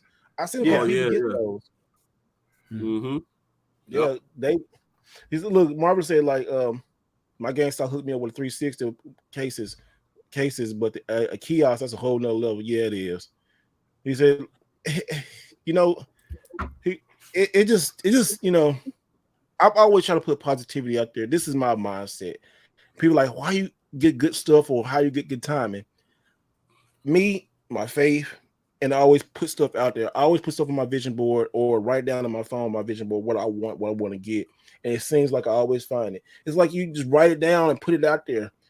And it just happened. We're gonna do an episode about that. I'm thinking about something I want to do with the community, something positive about, you know, just looking at stuff, you know, just a mindset thing. Because I don't believe, I know I joke with Tay all the time because he liked to buy a Spencer game, and a lot of gamers do, but it's tongue in cheek. But a lot of people do desire like kiosks and games and stuff like that, and I understand sometimes that stuff is just hard to find, and you have to be really luckily, really blessed, you know, just to get stuff like that sometimes. So I'm working on something we're gonna do with the community to help that, but it's going to be on a deeper level. You know, your mindset has to be on a totally different level of accepting stuff like that, and also too, you can't be selfish. You can't be selfish. You cannot. You cannot be selfish getting shit like this. You can't, because it won't come back. If you be selfish and try to hold stuff for you and try to like just, I want all of it, hoard it out for myself, you will never, ever have nothing good happen to you. I promise you that. I promise you that. I know. I was just gonna say, just piggybacking off of that, because I've had a lot of situations where, you know, my friends, they aren't collectors like I am, and it's just like, I feel like if you got your heart in it, you know what I'm saying, your heart is pure, like you're gonna, if it's for you, it's gonna happen. You know what I'm saying? Like you're just gonna end up in the right place at the right time. You know what I'm saying? Like I pestered these guys about this Swiss kiosk for like 2 months, man. Like I can turn the camera to it real quick. There it is right there. I mean, you see the ring light, but it's back there in the corner. But I pestered them for like 2 months before they finally closed, and the guy was like, "Oh, Nintendo's coming to get it," and just gave me a bunch of stuff. And then finally, like, you know, they were closing, and I inquired about it, and I got it. So it's for one, you know, it's really knowing the area, knowing the people, knowing how people is involved in video game collecting. I feel like it's definitely gone up in the past couple of years, but also just you know, just being aware. If you see like your GameStop or something closing, or like I said, right now, everybody that's watching in the chat, if y'all want a kiosk, if y'all PS4, Xbox One, whatever they have, go to GameStop now, bro. They getting ready to get rid of them. Like the PS5, the kiosk came out late, obviously because of the pandemic and things like that. But like the stores are going to get those kiosks, I guarantee you. They're getting rid of them. Like the GameStop. And this is so fun. Like 2 days ago, I was going into another GameStop getting where I got all the Mario toys at the other GameStop. I said, "Where that kiosk?" I said, "Oh, we threw it away." You're like, you did that big ass thing? That just hurt my soul. And it's just, we just threw it in the big garbage can out there, and they do. This is I've seen them do that before. They'll literally throw the entire thing away in like their huge dump disposal thing they have in the back of the stores. I used to work in GameStop, and they used to do dumb stuff like that. You got to think about it. A lot of people don't care about this stuff like we do. They don't. Right. They don't care. But A lot of people don't care about this stuff like we do. They don't. Right. They don't Yeah, care but in that case, as a collector, it's always good to leave your information with somebody, especially if you continue to go like your neighborhood GameStop. Leave your information with them. It's, every time you go in there, inquire about it, say, hey, you ain't lose my number. I'm definitely curious about this. That way they'll call you. They'll be like, all right, we're gonna hit this person up because that takes away some of the work for them. You know what I'm saying? Yeah, they don't gotta log it in the back. Yeah, put it in there. I'm like, nah, bro, let me get that. Because they always talking about like games. Nintendo come pick up. Nintendo really come pick. They not. Yeah, they don't. They don't, but they do. But like the kiosk I got like right here. Like I don't know if I can. Let me see if I can turn it. Well, you see the Nintendo Switch kiosk over there. I got. It came complete too. It came super complete. But Nintendo took back the tablet, which I understand. But they giving instructions like to break that thing down. And Marcus, Video Game Vulture, he will tell you, like his was stripped down. He had to like rebuild. Like I'm telling you, ain't nothing. And I don't know how your relationship is or spiritually, but ain't nothing but God that I got these things. He know that I like stuff like this. Is my joy. This right here is my zen. And to have the things that I want and I thought that would be impossible to get, you could do the exact same thing. I'm no different than nobody else. You see people on here get it all. Everybody get something special what they want. The only thing I tell you guys is do not be selfish. A selfish mind or a selfish person will not get any kind of good luck or anything. You don't know what kind of doors will open for you. You just don't know. This is what I do every day when I go game hunting.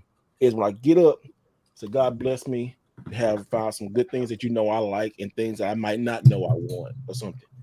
And it's not being selfish. I want stuff. It's just because I can't take it with me, but I'm enjoying it while it's here, yo. I'm telling you guys, the PS3 kiosk one. Yep, that's the purpose. Let me watch the video. That thing sat there for like a month, 2 months for a price, right? Anybody could have bought it, but they thought it was broke. That thing is working now. Look, that thing worked. All they needed was a key and change out the PlayStation, which the PlayStation worked. But so you got like 4 kiosks, bro? I thought you had Wii U. Do you have a Wii U kiosk too? Oh, the Wii U. Yeah, and the Wii U. The Wii U's on 4, right? That's 5, right? Yeah, 5. I'm logging on, bro. That's all right. And I was trying to get one, man. I was trying to get one. Mika, you got a kiosk? No, man. Like the one. Actually, you know what? But he got some good stuff in GameStop. I do have a kiosk, but it's like in bits and pieces. You guys remember the 360 Connect kiosk? I have that. I have the top part, like the one that has like the Xbox and the screen and the Connect. I have that, but the bottom part that has like the Xbox logo and stuff, that shit's missing. So I got like part of it, that's in storage. I got that from GameStop that was closing down. Outside my room. Actually, hold on. Let me see if I can slide that real quick. So what? GameStop's just be closing down over there? I mean, right now the process GameStop are closing. I mean, GameStop not doing too well, and I don't think in the next 3 years, we probably won't have no GameStops. But whenever GameStop closes, this is how they do. It's gonna be another business. It's gonna next time you guys go to GameStop, please do me just take a little video because I ain't never seen a kiosk. Oh, I got videos on it. I need to make a video on that. Yeah, I got this from a GameStop that closed down about 3 or 4 years ago. I keep it right outside my game room. This is where they keep like all the magazine and stuff on it. That's fire. I like the bottom of it. Hey, I'll be messing my significant other because, like I told you guys, I used to work at GameStop. So every time she come in my room, she was like, "What I'm doing?" I was always working on video, playing games, and whatnot. She's like, "I'm going to bed." I was all right. Oh, make sure we need to sell some pre-orders because we need to sell your magazines. So I'll need about 13 reserves from you. I need you to sell about 6 of these Game Informer magazines before you come in my room and mess with me. But I've been messing with it every week about this shit. I love it. It's pretty much a gag at this point. Hey, but that what you got right there, man. I'm gonna put you on big screen. That right there is nice. I like it. I like how it has Mega Man. That Mega Man 11. I want something. Look, you got Mega Man down there. You got that Mega Man 11 or just had it on there? No, I actually had a poster that I just retrofitted to put on it. It's like a cardboard piece that I wrapped around it. That looks good. Yeah, it was in a magazine. And I was like, damn, I need to put that somewhere. I found the perfect place. So I put like a piece of cardboard on it, Just wrap that joint around and made it look like it came from GameStop. Yeah, that looks Dude, that is a good job, man. Very nice. Yeah, I mean, it dope. looks 100% legit. Legit, yeah. Clean. Real Hey, clean. that's good. That's a nice piece for your Man, game. You don't know, be afraid to. Don't be afraid to try different things, man. Try your way of like customizing certain things. Trying different ideas, because you'll see. And Mr. Wright Way vouch for me. If you got a game room, especially mine is so limited in space, Mr. Wright Way will tell you. I took advantage of every inch in this game room, bro. Pause. Super pause. It's almost like kind of unbelievable to think how I got this stuff back in. Yeah. But you know what I'm saying? Like it's just kind of being creative. Like I really had to put thought into putting that kiosk together, because you can't find parts for that. You know what I'm saying? That's true. That's true. You can't find parts for that. So you got to be creative. You know what I'm saying? You just try different things. You know what I'm saying? I thank God that it kind of panned out. I like it. A question from the chat, but we're gonna talk about IKEA too. But even Tay IKEA is good for getting stuff. Mm-hmm. You gotta say. He said, Mega said, what kind of game would you love to see out there, or would you make a video game? You seem like out of all of us, if somebody made a video game, it seemed like it would be you. Definitely be Mega. It would. Right. So what game would you make, man? That's a good question. Let's see. You say Tetris? Tetris. Man, look, if I had myself like a studio around the size of something like Naughty Dog or Rockstar, at least like 1,000 people, I'd probably make me something like, it would probably be, well, first and foremost, my favorite genre is RPGs, right? So it would probably be an RPG first and foremost, be action-based, something like Mass Effect, because I know you guys know my taste on how I acquire certain things in life in games like, let's see, where is it? So think of, here we go. So think of a game like Mass Effect, RPG like Mass Effect. Welcome to the video podcast, people. We just get up in the middle of it. Think of something like Mass Effect. Play style would be something like Devil May Cry, like action. Hey, you said you'll make Minesweeper. Minesweeper. We'll make a Minesweeper that's themed after something like this. There we go. Oh, and that was put your mind already. Yes, sir. So I do it for the culture. So think of games like that. So think of something like Mass Effect with Devil May Cry, probably a little bit of Minesweeper for like mini games, stuff like that. That's themed after this, and that's type of game I'll probably make. That's what's up then. Well, speaking of RPGs, we'll talk about the next question is this whole controversy about JRPG and how man. Is it racist? Is it like controversial? I mean, what's going on with this? The belt stuck? Before we talk about like Pops Miller said, I missed my collection. Unfortunately, I had to sell to pay off debt. Great job, great being debt free. Always buy things back. So congratulations. He said, I'm afraid I won't be able to get back if the prices say like. Before we get to the JRPG, let's talk about that real quick because that's very important. I see a lot of collectors talking about this. A lot of people are selling stuff. RGT just sold. So I sold my stuff last year, got it back. This is a thing. Let's not get attached to things. Yep. It's like I said, it's great to have things, but do not let things have you. Do not let things have you. Do not let like video games, all that kind of stuff have you. Don't let it have you, because we're getting this competition thing. Like I need to get this, I need to get that. Everybody's collection is different. Okay, if you want to do all digital now, it's great. It's cheap. It is good. It's actually cheap. As you can see right now, this is one of the reasons why I didn't put too many games when I redid my game room. I forget what I had back there. Like I got my 3DS collection, and then like my PS4 collection over here, and then some of my PS1 stuff. But I forget what I got because I don't want to be like constantly like, I need to get this, need to get this. Now it's good to have goals like Video Game Rotary. He going for a full Wii set. After the 3DS, I'm going for like a long box set and greatest hits of PlayStation 1. I'm good, but that keeps my game hunting going out. But if you had to sell some stuff, I had to back and sell some stuff, I'll just start again. The prices are out of control, but they're only out of control because people make them out of control. Not you, everybody make them out. You don't have to buy something just because Dino Crisis was like $99, which it wasn't. You don't have to pay that $99. You don't have to pay that. Most time we paying for a case to sit on our shelf. Really, tell the truth. We be an expensive coaster. Yep. We've all done it. We all done it. And if we be honest with ourselves, a lot of collectors are shelf collectors, and we be 100% honest with us. And it's okay. A lot of people don't like that word being shelf collector, but it's okay. It's okay to do that. I mean, I enjoy the art. I love the art of of a game. Like going back on the PlayStation 1 long box I got over here. I got to put in the video, but this is beautiful. This is so beautiful. This is absolutely beautiful. This deserves to be like its own poster or framed up and stuff. And then when you open this joint, I mean, look at this. When I look at that. Yep. Oh, I used to love that. Yeah. Look how beautiful this is. You see how beautiful that is? That is absolutely gorgeous. I think that's the art that I like. And video games are art. But you know what? Just to kind of piggyback off that, Mr. Wright will tell you when he was down here, I was looking through my collection of things that like I had variants, doubles of expensive things. And I kind of was coming to the conclusion the other day about completely changing everything in my game room as far as how I collect. And already has changed because I now give myself what I call direction for collection. I'm out to copyright that to you, bro. Like, so, I like that. You said that you copyright that because I definitely take it.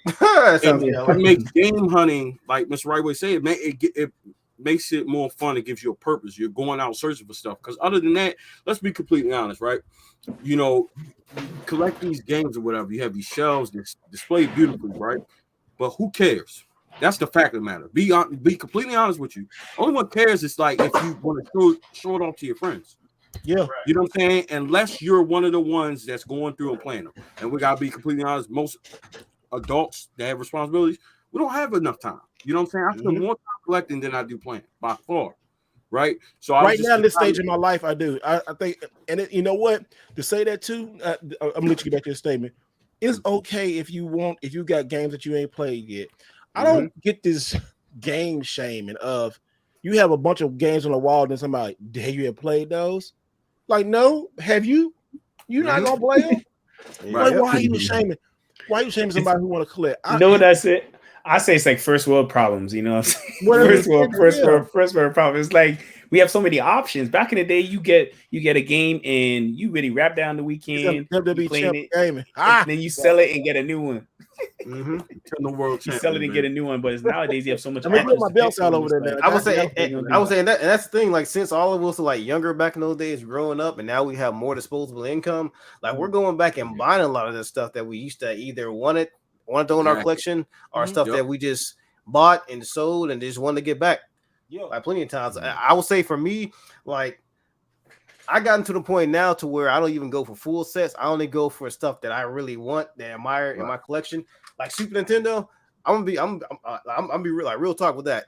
When it comes to Super Nintendo games, there's probably like maybe 15 physical games that I want to own on a Super Nintendo library. Like mostly Mega Man, like Donkey Kong, Castlevania, stuff like that. Other than that, that's why I got this. I literally put every single Super Nintendo game that released in North America and Japan and other territories on this when I modded it. That changed. So I really don't care about like going for a full set. I got this. That was something. There's a feeling. There's a good feeling though. Yeah. The NES Mini was a game changer. The Super Nintendo Classic was a game changer because why am I got all these games? You know, but the PlayStation Classic was that was horrible. But I stopped collecting Nintendo and Super Nintendo games because of the classics. I still need to get one just for history's sake. Yeah, because you can hack it now. I modded it and put 347 PS1 games on this thing. So. And see, I got original PlayStation that's modded, but HDMI, so I'm good with that one. You know, right. That's right. They got a bunch of plug and play USB drives for the PlayStation Classic. I remember I got that. I went to Seattle. I went to Seattle Retro Gaming Expo, and I found that in Target. Like a couple weeks after it came out for like $25. Remember it dropped the price like a couple weeks after it came out? Yeah. That's when I ended up getting mine. You know what I'm saying? But, back to what I was saying, you know, I feel like for the most part, you know, us as collectors, we always decided like, you know, we're gonna collect games. So to be honest, a lot of us buying like shelf filler. You know what I'm saying? Just we getting deals. We're buying bulk games and lots, probably getting them for the low. Ain't nothing wrong with that. You know what I'm saying? But at the end of the day, the only one's gonna appreciate your collection is you and like the friends that you're gonna show it off to. You know what I'm saying? So there's nothing wrong with, and like Mr. Wright would say, don't get attached, bro. Like I sold some stuff that I know could be worth something, but I also have another goal in mind, and I have things that's here that's worth money. Don't get you know what I'm saying? And I've really turned into the collector where I'm getting what I want, and then I'm also, if I wanted this, and that includes collections. So I guess I can make the announcement here, but I kind of was deciding, you know what I'm saying? Like, I'm such a Nintendo fan, bro. Like, I'm only going to collect Nintendo from now on. Like, I'll get the games that I want, like on the other consoles, but like full blown collecting, like games I probably won't play, like a bunch of that Wii stuff back there. I'm only collecting Nintendo. Because how does that make you feel? How does that make you feel? It made me feel good. Like, I feel like it made me decide like on that because Nintendo connects with me. That's my favorite. You know what I'm saying? So like, if I'm going to collect and display something, it's going to be something that's going to resonate with me. Right. You know what I'm saying? And it's not, you know, far-fetched that I go for the Wii U, then the next one I decide to do is the Nintendo Wii. You know what I'm saying? Like, I just have a certain attachment with Nintendo. That's not to say that it can't go, because I did sell a lot of my Nintendo items, and those items got me a lot of money to reinvest back into these collections. So, you know, that's just kind of how I feel. Like, any games that I want, I'm going to get those. But, you know, to be honest with you, other than the games that I don't necessarily want, I might get rid of, to be honest with you.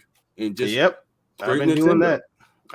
Well, you got to think about it too. Like, I'm going for the Nintendo GameCube set. Like, I did the Wii U already, and like, if what's left? Like, if you go, what are you gonna do? PS2? That's insane. I mean, no, I don't think it's insane. You can do it. You can do it, but you can. But do the whole thing it. I'm talking about is like, it's not. The whole goal is not trying to complete sets for everybody. You have to, as a collector, you have to have your goal. Because what I notice on YouTube is, especially if anybody of influence doing something, people get inspired and want to copy that, and that's okay. But you also have to, one thing, make sure you're not in debt. Make sure you got your bills paid. Make sure you got bills paid. Major debt. I didn't see, and I'd have been there too. Like, people skipping bills just to buy a game. It's not. I ain't gonna lie. I've done it before. I know a lot of people have done it. Don't do that. Yeah, I haven't allowed to get that bad. Like, don't do that. Don't, just because you want to keep up. And another thing, watch the circle you around. If you're around people who always like want to say, "Hey, look what I got, look what I got, look what I got, look what I got, look what I got," you need to stop that. You will feed into something in a competition. You be like, you'll go broke. You don't want to do that. You know, like COVID told us a lot of stuff. You know, like this economy could change. You know, you just don't know. People selling collections back and forth. With social media, it's easy to like, hey, look at this, look at what I got, and it's get great. Lost in the hype. It's great. It's so great, but it's okay to collect, but don't let collecting have you. Don't do it, and don't be ashamed to say, hey, I paid off debt. No, congratulations. Do you know how much weight off your chest? You can go travel. Why you do a lot of traveling? You can do a lot of traveling. You can go see the world. You ain't got a lot of debt. Matter of fact, I thought a lot of times we want to chase, sell some stuff. Like, I look now, the 3DS collection is worth something. I really don't want to sell it, but if I do one, then like, I'm gonna sell it and go travel somewhere. Like, that's a good chunk of change. That's a car right there. That's a car. Yep. I ain't gonna lie, that's a car right there. Yeah, and y'all gotta keep in mind. You know what I'm saying? I had mad people tell me like, "Oh, you're buying all this shovelware for the Wii, da da da." But at the end of the day, when I'm done, it's gonna be worth way more than what I paid for it. Guaranteed. Like I said, especially you sell together, and like it brings the value. Like, I know for a fact, I probably paid half of what Tay paid for his Wii U collection because of when I got it. But if I decide to sell it as a whole, like I always said, you know what I'm saying, like $1 Million Man said, everything got a price. And if somebody come to me right now, like, where I got 15 bands for that Wii U collection, boy, that shit is gone. Get out of here, bro. Like, no violence, bro. I know what I spent on that. That's gone. Yeah, I said the same thing for myself. Like, if I ever needed, like, God forbid, like a medical emergency or like me currently, like we're saving for a house. So if somebody came up to me and said, like, that whole GameCube collection you got, he's trying to hit BG for the trades. Like, my favorite trade is reserved for Glenn. Bro. He's a Sega guy thrown through, man. Yeah, but if someone hit me up, was like, yeah, I'll give you about 10 racks for that GameCube collection. Oh, trust me, believe that joint gonna be gone the next day. The next day, yeah. Hey, I was gonna do for. I won't do it. Well, see, I you won't. But that's okay. No, I will. And when I think about it, like, because I just got my Steam Deck back, right? And then when I was over at Steve's place, he was showing me that he pretty much had damn near the whole GameCube library on the Steam Deck. So if I really wanted to, I could just really sell all the stuff and then just have all like the emulators and stuff downloaded. I just like the GameCube enough to where I just wanted to like collect it physically. But for the right price, oh yeah, trust me, believe that shit's gone. So like, I'm not even feel bad about it. Everything in my game room, I feel like what I'm most connected with. I don't have like a super connection with anything, but like my Wii U collection, and right now the Wii, because I'm on the way to that. Like those is what I hold near and dear to my. Like, I'm not just gonna let that go. Like, I'll have people all the time because they doing Wii U. Hey, you trying to sell this? And I'm like, bro, like, what, you smoking crack? Like, why would I sell one, bro? I would make money off of it, but why would I do that? You know what I'm saying? Like, I have a full set, like it's done. You know what I'm saying? Action version, all that. You got action version there? Yeah, he got it. Okay, all right. Good. Look, he's checking. No. Jesse, he was like, I got. Why take down? I think I got. I was like, do I have it? I have them all. You have a wide shakedown? Is that what it's called? Yep. Yeah, shakedown wide. Did you get this? I know you didn't get this. This is Canadian only. That's a variant, bro. No, that's not. Canadian got the steel boxes. Yeah. Canadian. I work on steel boxes too. I was gonna get some off of eBay.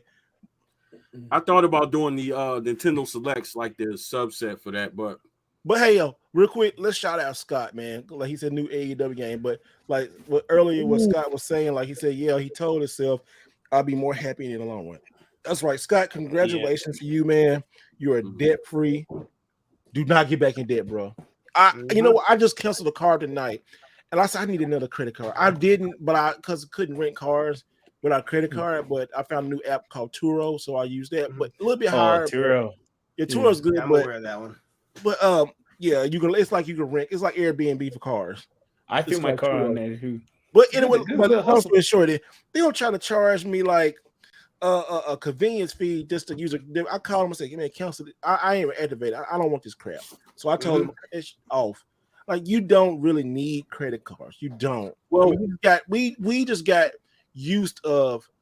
I want to put this on credit so I can get something else. If you really think about it, you really don't need a credit card.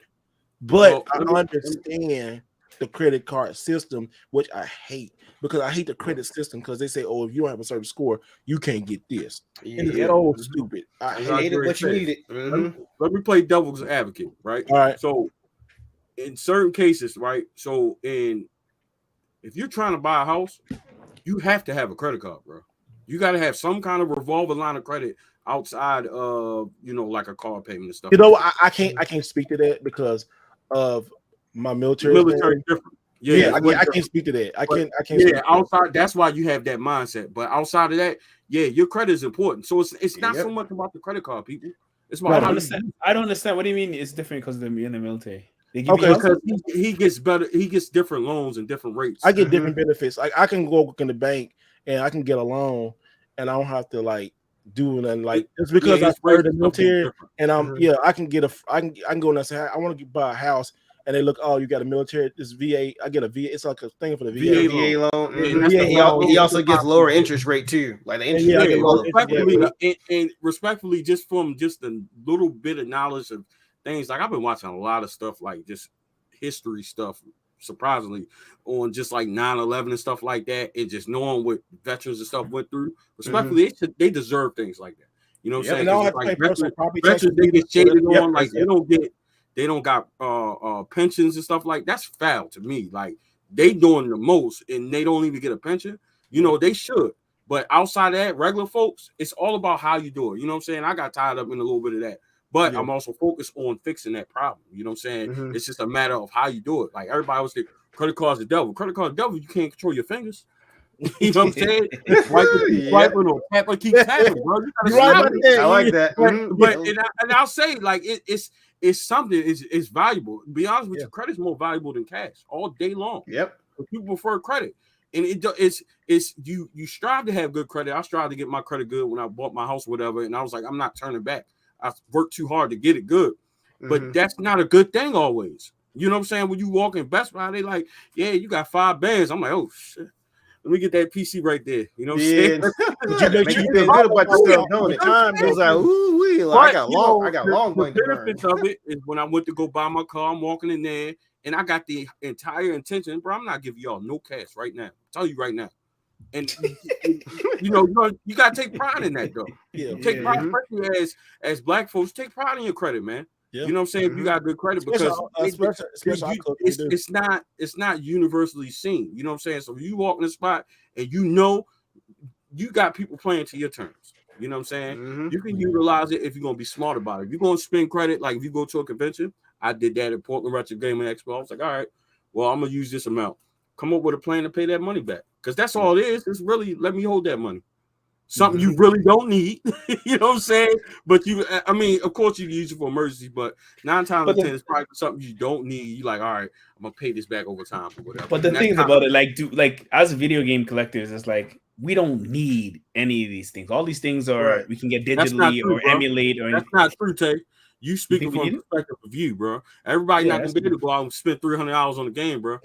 I'll tell you straight up right now, I'm not even being funny. I'm not. I don't need, but I don't need that. I didn't need to spend money like that. Tay, that's what I'm trying to say to you. You're not listening to what I'm saying. I just bought Veggie World for $300, bro. Even if I got it, I'm still not giving $300. I'm not doing it. I don't even do that for my sneakers. I buy sneakers. You know what I do? And this is what I think. I think we're saying like we don't need it. We buy it, but we don't really need to buy. Yeah, you don't need it. We don't. Nobody really needs it. I agree on that. But you know what my thought process is? I'm gonna tell you, to me, what the devil is. Not credit cards. Not none of that. Credit cards are not the devil. Afterpay and goddamn Klarna, all them, they are the devil, bro. Bro, you know how much my sneakers went up just because of that? You try to tell me every time I get paid, I can throw y'all $30. I'm getting some joy. Yo, bro, that's the devil, bro. I don't care what nobody say. And then they got that at GameStop. They got it all over the place. That's the devil. Okay, nobody say. Hey, I ain't gonna lie. I ain't gonna lie. That pay in full, making soul break it down, making like, I get out there. Yeah, that pay in full. But that GameStop credit card is like you buy yourself a $60 game. All you gotta do is pay monthly installments of $4.99 each. Here's what I can do that. And I got a GameStop credit card too. It's like, by the time you finish playing for that month, that thing that turned from $60 game to like a $90 game, don't it? Well, yeah, but I never let it go outside of a month for whatever I pay for, and like. And that's the thing. Hey, they have to pay. I ain't gonna lie. When you hit my heart on that, I was like, oh, it's so tempting. I'm like, I said I get paid next week. Never mind. Let me go ahead and pay it right now. Yep. Stop getting that Afterpay. That boy, it's not like I feel like if you mess up at Afterpay, bro. First of all, it's automatically debited. If you mess that up, you got a problem. You should have had no business even messing with that to begin with. You know what I'm saying? Like that's a problem. I normally try to pay mine off early, but the fact that, like, I'll be honest with you, like, you would think that I like spending, bro, I'm cheap as hell, bro. Like, I can have $300 in my pocket. I'm not, if I got an option to give you 50 now and 50 every time I get paid that I'm not really going to miss, I'm doing that. And I'm going to keep the other 250 for whatever else.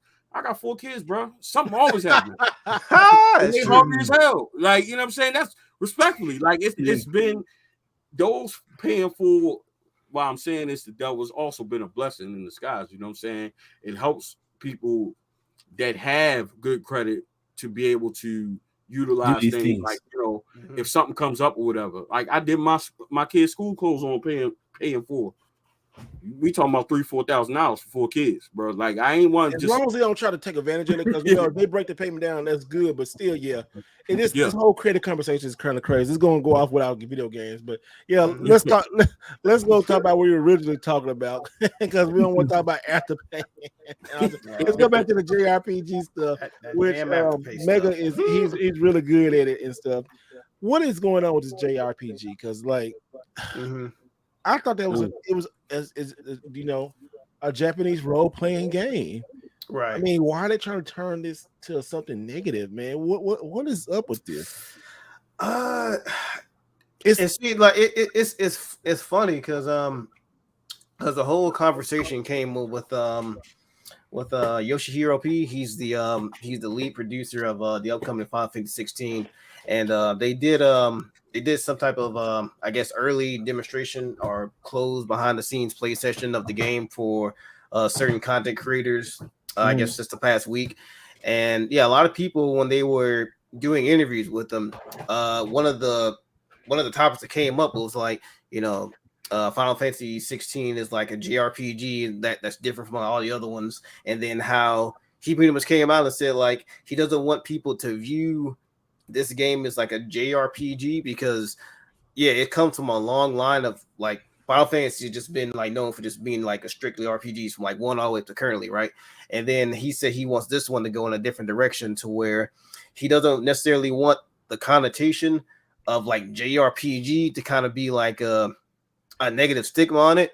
So then the conversation then came back to where it was like on social media to how people were saying when it comes to just RPGs in general, they kind of want to do away with the notion of like Japanese RPG. They kind of want to merge them all together. So instead of like making not blanketed, but like separate arguments to what constitutes as a JRPG and like a Western RPG, they're trying to get rid of it all together. It's just like if your game's RPG, has RPG mechanics, they're not going to call it Western RPG or a Japanese RPG. It's going to be rolled into, it's going to be in the RPG category in general. And the crux of that came up when what's the old dude name? He ended up blocking me on Twitter. Adam Sessler, the now shameful G4 host who pretty much burned his entire legacy and career down to the ground in less than a year. I mean, I don't know if that's a record or not, but yeah, man went on a tirade because people do what they do on Twitter. They read him for filth. They ran his background, checked his credit, and then saw like some of the spotlights they did in G4 when it came to RPGs, games like Baten Kaitos, if I'm saying they had to use to make those jokes and like real racist, like now that was real racist. Yep, they was making a lot of racist jokes, stuff like that. And people saw that and it was like, oh, okay. Well, now they're talking about Japanese games, mainly JRPGs, and now that's used as like a main argument for the conversation at hand that JRPG is like a negative thing. Yeah, because I forget the message. Oh, no, actually, you know what? I do remember the exact message I sent them because that's when the whole G4 thing was going on, and then he was like, because Adam Sessler, he now comes across as like somebody who does like a lot of political talk, stuff like that. Like he's a very spiteful man now in his older age. Yeah. And he said, I can't remember what he said, but my exact comment to him was, damn, bro, you used to be one of my favorite games journalists, like in the entire industry, and just seeing how you're acting now, especially amongst a lot of rabid fans that you can just completely ignore, just ain't it, fam. Within 10 minutes, we send that message, instantly got blocked. And I said, what? That was, I'm giving him fair criticism. I'm just like, the man is clearly on some wild BS right now. I told him how I felt. And because like he literally was one of my favorites, because like I remember when I first found out about him when he was covering the Sega Dreamcast launch back in '99. Like he was doing some damn good stuff back in the day. He was essentially doing Jeff Keighley stuff before Jeff Keighley became who he is today. And just see how he is now, and especially how he's talking to his fans. He's like, yeah, he doesn't really care about video games or the industry. He actually hates gamers and stuff like that. Like that man has problems. Like I said, hurt people. Yep. Mm-hmm. That fool hurt. That fool. Yeah, something in the industry touched his soul to make him turn like that, to be honest with you. And that man said the entire time he was doing it, he just hates the shit now. I'm like, damn, bro, I don't know what could force you to say some spiteful stuff like that, but hurt people. And then see, this is how it is, because this is how people like him get away with stuff. He'll come back one day, try to make an apology video. Oh, I'm so sorry. Crying with his big blue eyes, and I didn't mean all this. I was going through this, I'm going through that, and y'all forgive me. And then, come on, whatever. We sing the same song and that stuff. Yep. I just only pay attention to that mess. I'll look at the drum. I like stuff like that negativity. I just like whatever. I just muted him, and it's like he's not even really. I didn't even say he's not important. He's just a dude that got I'm not gonna say that. I'll say that off. Like he was a man who had a very important opinions at one point, and then he said he was retiring like 2014, 2015. Yep. He bought his ass back, and then this whole thing to start a whirlwind to now it's like Because G4, what was whole about that, you can't do the stuff you did back in the day. People didn't have the internet. We had magazines still. I remember how they always used to make fun of every anime game. They just went out their way. Like, why would you go out your way to make fun of stuff like that? Like, especially like Naruto. How many Naruto games can you get in the end? Like, bitch, all the stuff you want to play. I'm sorry. Yeah, but that's what I was getting ready to say. I was gonna say, piggybacking off of Megan, like times have changed. You know what I'm saying? So like, you have to you have to be not sensitive, but you have to be respectful. I understand it's a lot of cultural. You have to be culturally sensitive. You do. You have to be. There's no way around it. Cultural sensitivity is a must, and especially in this gaming in the gaming area where it's predominantly not a lot of black and females, and now transgender, gay, and stuff.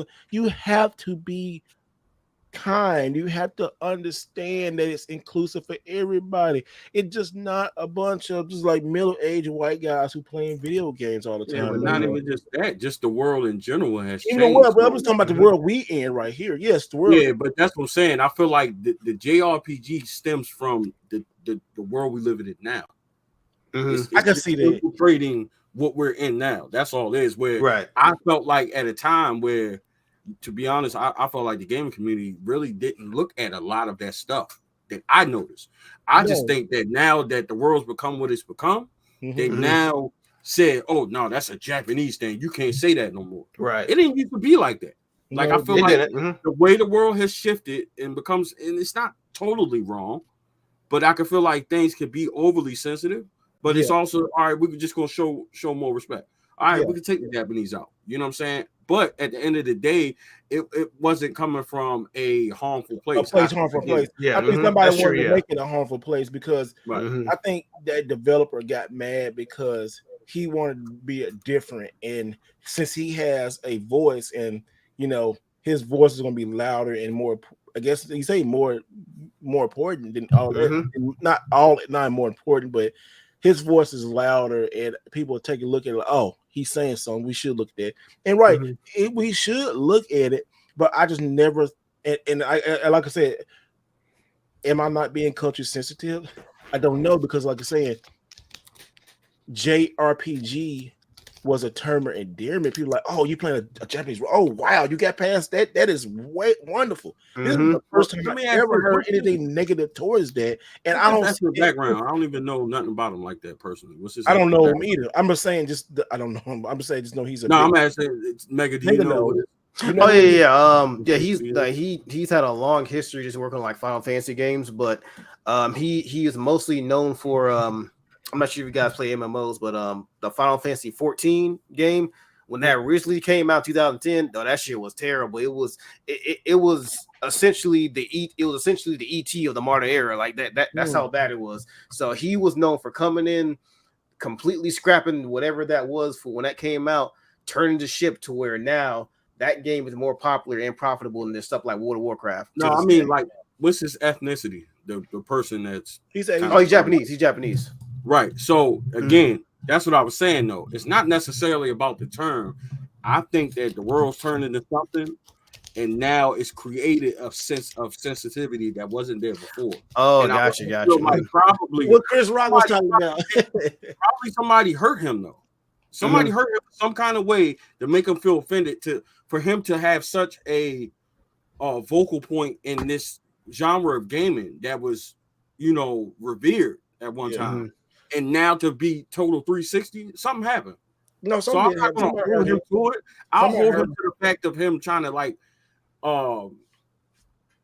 turn something good into something bad. Yeah, that was somebody. People like that was something that I was just talking about in the past week with somebody. You can't project your BS on everybody else because you went through. You can't do that. You know what I'm saying? Japanese RPG was never a negative term. So maybe somebody uses negative towards you, and rightfully so. You want to defend that, but not change the entire culture, bro. Like that was your thing.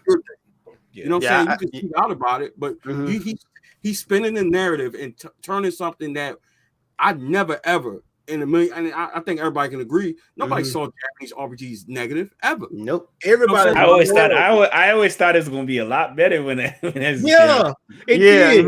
I was like, oh, I want to get it. How you think Mario RPG got so good? Because it's based off Japanese. Yeah, made by Squaresoft. Hey, they have it for Japanese. Yep. To be honest, and that's the thing. Like the Japanese contributed to so much, like in gaming, during like the 80s and 90s. Negative to us in the gaming community and anime community. Boy, everybody who had an NES, a Super Nintendo, a Sega Genesis, a PS, or especially a PlayStation, 95% of those libraries all was made by Japanese people. And nobody was slighting them anything. If anything, they was making us look bad.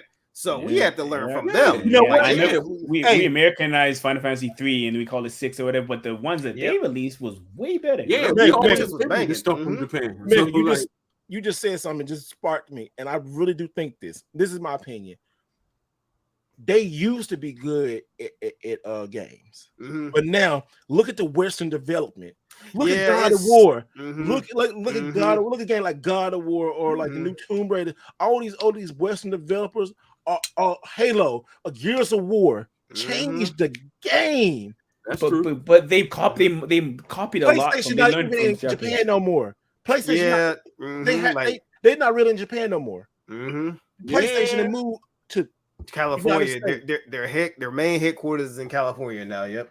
And you know what? I bet some maybe they might be salty about that. Not Nintendo. Yeah, because I'm sure the economy was affected by that for sure. They might be a little salty about that, and that's what they say. You know, I don't know.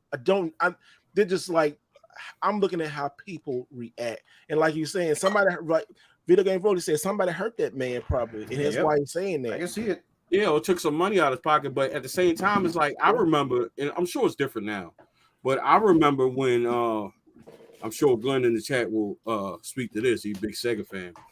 I remember I watched documentaries on stuff like that, you know, in Gaming Historians channel. Oh yeah, same here. He touches on a lot of history, and he was talking about how Sega of Japan was totally like a total different company than Sega of the United States.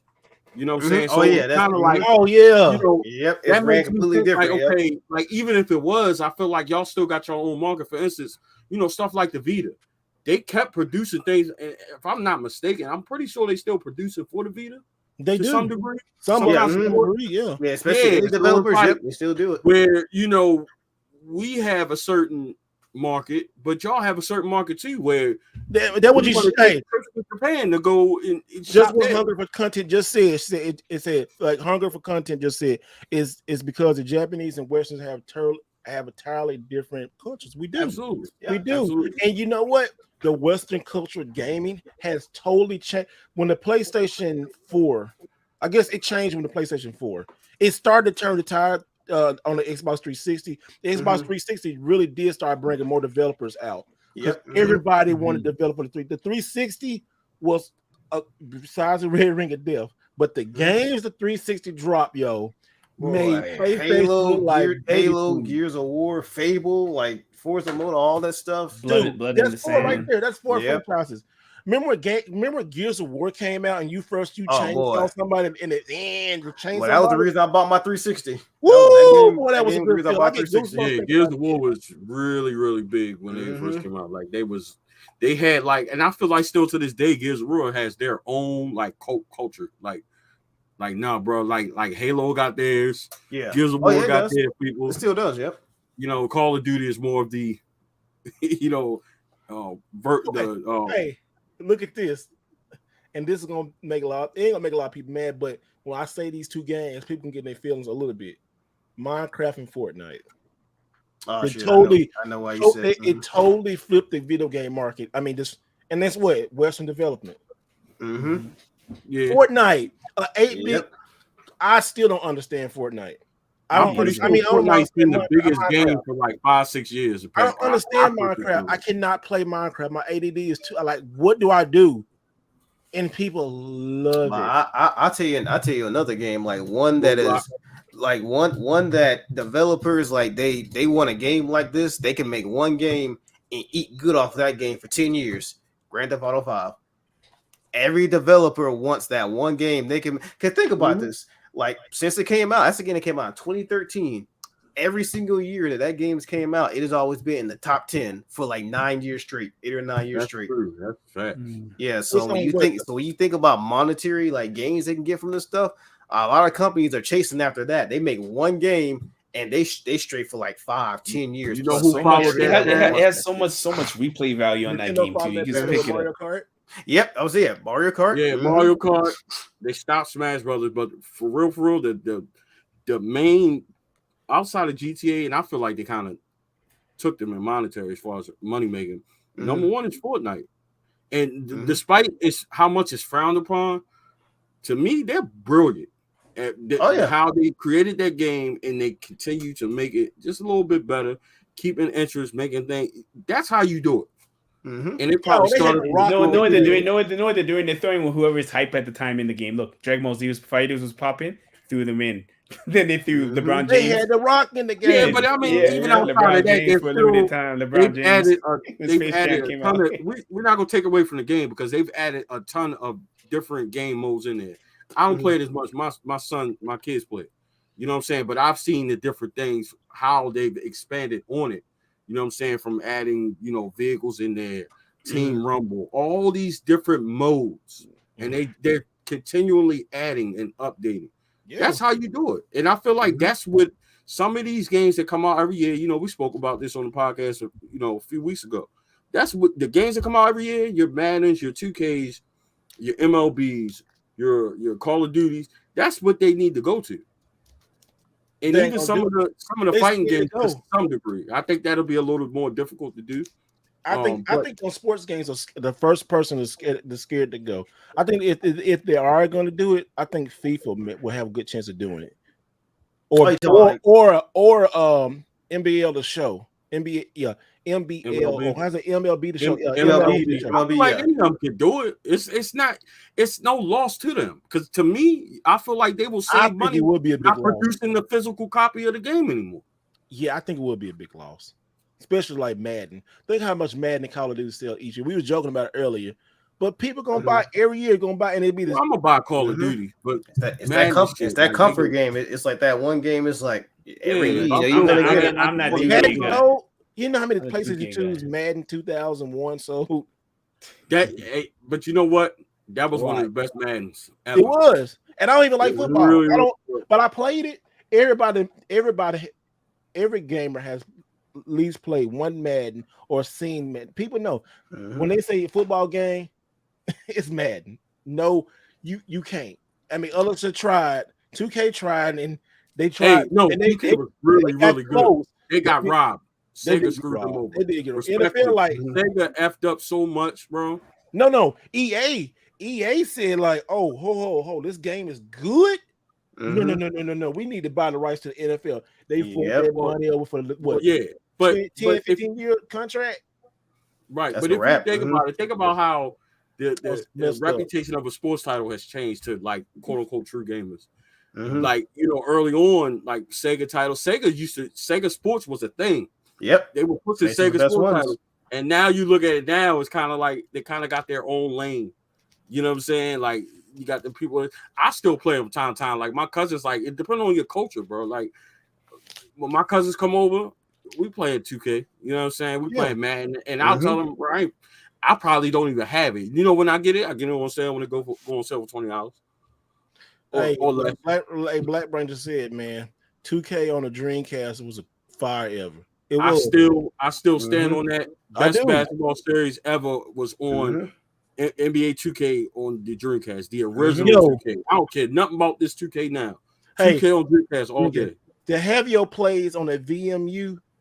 Oh yeah. To have your plays on there, and I ain't even understand it. I'm just like, oh, boy, that Dreamcast did something. Yep. That's why I want Dreamcast. Yeah, I love Dreamcast. I feel like we were so deprived of that. Like Sega just need to do. They should have did right by them. You know what I'm saying? They was doing too much, and we knew that early on when the Genesis came out. We knew right then and there they was doing too much. They did because that's where it started. And somebody in the chat was talking about how when I was bringing up Sega Japan and Sega US, how they were at odds. Yeah, and that led to the decline of them because Sega USA was doing so much to do the opposite of Japan.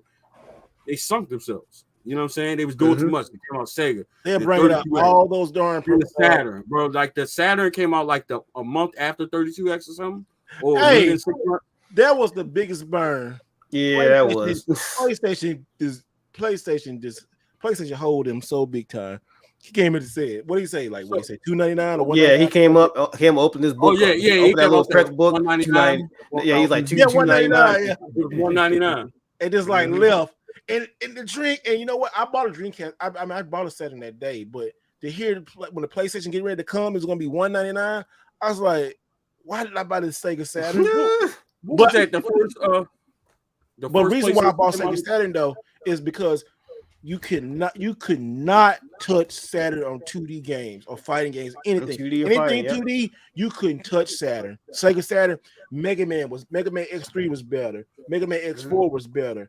All the Capcom fighting games was much better. All Saturn, you can't touch it. You go back there, you can't touch it. You could. Mega Man X4 is one of the best games on the Saturn. It looks good, it sounds good, plays good. I prefer the Saturn version. During that era, I prefer the Saturn over the over the PlayStation. Like this, X-Men versus Street Fighter. Oh yeah, it could not run the proper game. It was a good game, but back in the day when X-Men versus Street Fighter, everybody wanted it. You couldn't even get it in America. You had to import it on the Saturn, and it's the only one that you could play with a 4-bit RAM card and play it perfect. Play it almost darn arcade perfect. Street Fighter Alpha 3. Almost arcade perfect, you know, on the Saturn. PlayStation, it was disappointing. It was a GIMP version when you compare them side by side. Yeah, it was one-on-one, you know, like it was good. What's up, React? Those eras was good though. I can't remember the era when Dreamcast came out. Was that PS2 era? That was 1 year for PS2. So yeah, it was in the same. It was in the same generation. It was the same generation. And I'm pretty sure, like probably Mr. Wright Way, because he's a big PlayStation guy. Yo, when Dreamcast first came out, I remember my brother got that the first day. Just the sound and the look. I've never had a first day experience like that in my life as far as gaming. To me, Dreamcast was the most incredible thing I've ever seen and heard. Like they just did themselves like so just a huge disservice. Like honestly, like that. Between that and the N64 for complete nostalgia is my favorite console, and Dreamcast is probably number one. And I'm a Nintendo guy, and Dreamcast was loud as hell though. I love Dreamcast. I ain't gonna lie. I know people have like nostalgic memories over like Mario going 3D, but that Sonic Adventure when that wheel came up. When you was running that wheel, I'm talking about that intro where it's playing that song. Yeah, I was like, I said, that shit go hard. Those controllers are so futuristic too, right? Yeah, they are. Within those 6 months of Dreamcast coming out, they had the new Sonic game. They had the 2K series, NBA and NFL. They had Ready to Rumble. Boy, they had Soul Calibur. Shit. Soul Calibur. Soul Calibur on Dreamcast. Oh my god! What? Soul Calibur. No, Dreamcast was like that, bro. Like for me to be a Nintendo guy, like I wouldn't be wrong if I said Dreamcast is my favorite console. And you know what's crazy? Because you know how like most games nowadays, like when it comes to new releases, like launch day titles, they'll have like 1 or 2 games, and like the other games are on all the systems. Boy, I can't think of any other system to this day, after and before the Dreamcast, that had an entire library that was bangers. Each and every one that was only on that system, like Sonic Adventure, Power Stone, Soul Calibur, the football, basketball games, Crazy Taxi. 2K. You could not get any of those on any other system but the Dreamcast. So that's what made that so amazing. Like to this day, there hasn't been a single. Yeah, to this day, there hasn't been a single system that has come out that has had a launch day title. Day one, absolutely, Jet Set. Yep, Jet Set. Weird game, but different, man. But it was like I still remember like it was yesterday, bro. Like I remember my brother coming home with that. It was just like it was not like Somebody in the chat said the Dreamcast arcade stick. Oh, arcade stick. Yeah. Mm-hmm. This joint right here. Boy, with Marvel vs. Capcom, what? This right here, I play This is probably my favorite arcade stick. This thing is, it's made of freaking. That's steel. That's a good controller. Look, yeah. That's back when they have very quality arcade sticks. And if anybody try to pull up on you too, it's a secret weapon. You just you can hit this thing dropping your toe. It's all. Yep. Yeah, that one's a solid piece because I seen the inside. Somebody took it apart. It's a solid piece, all the way down to the boards and circuitry. Man, it's like, and then it's so got the VMU right here. It just it's the VMU. I think was a cool little controller. Some games you can play like little. What is it? You can play like little mini games on them. Like, look at this guy. My Dreamcast is actually hooked up to the screen right here, so it's right. That was the 2-screen experience for the Wii U and the DS. Like before all that stuff became popular. Man. You know, Dreamcast changed the game. Even like to me, they really was the ones that started the internet thing with their broadband. Yeah, it was by Microsoft. Yep. But you know what? Hey, the original Xbox is really kind of the Dreamcast too. Because everything because everybody, I'm not everybody, but a lot of people who developed for the Dreamcast went over to Microsoft. Yep. Yeah, and you know what? And that's because it was in that same vein, Paul's. Like it was really in the same vein of that, like probably like a spiritual successor. And that was one system that I felt like stood out. You know what I'm saying? Like when they got the Xbox, you started seeing things, and it's not that like I was like for the console wars.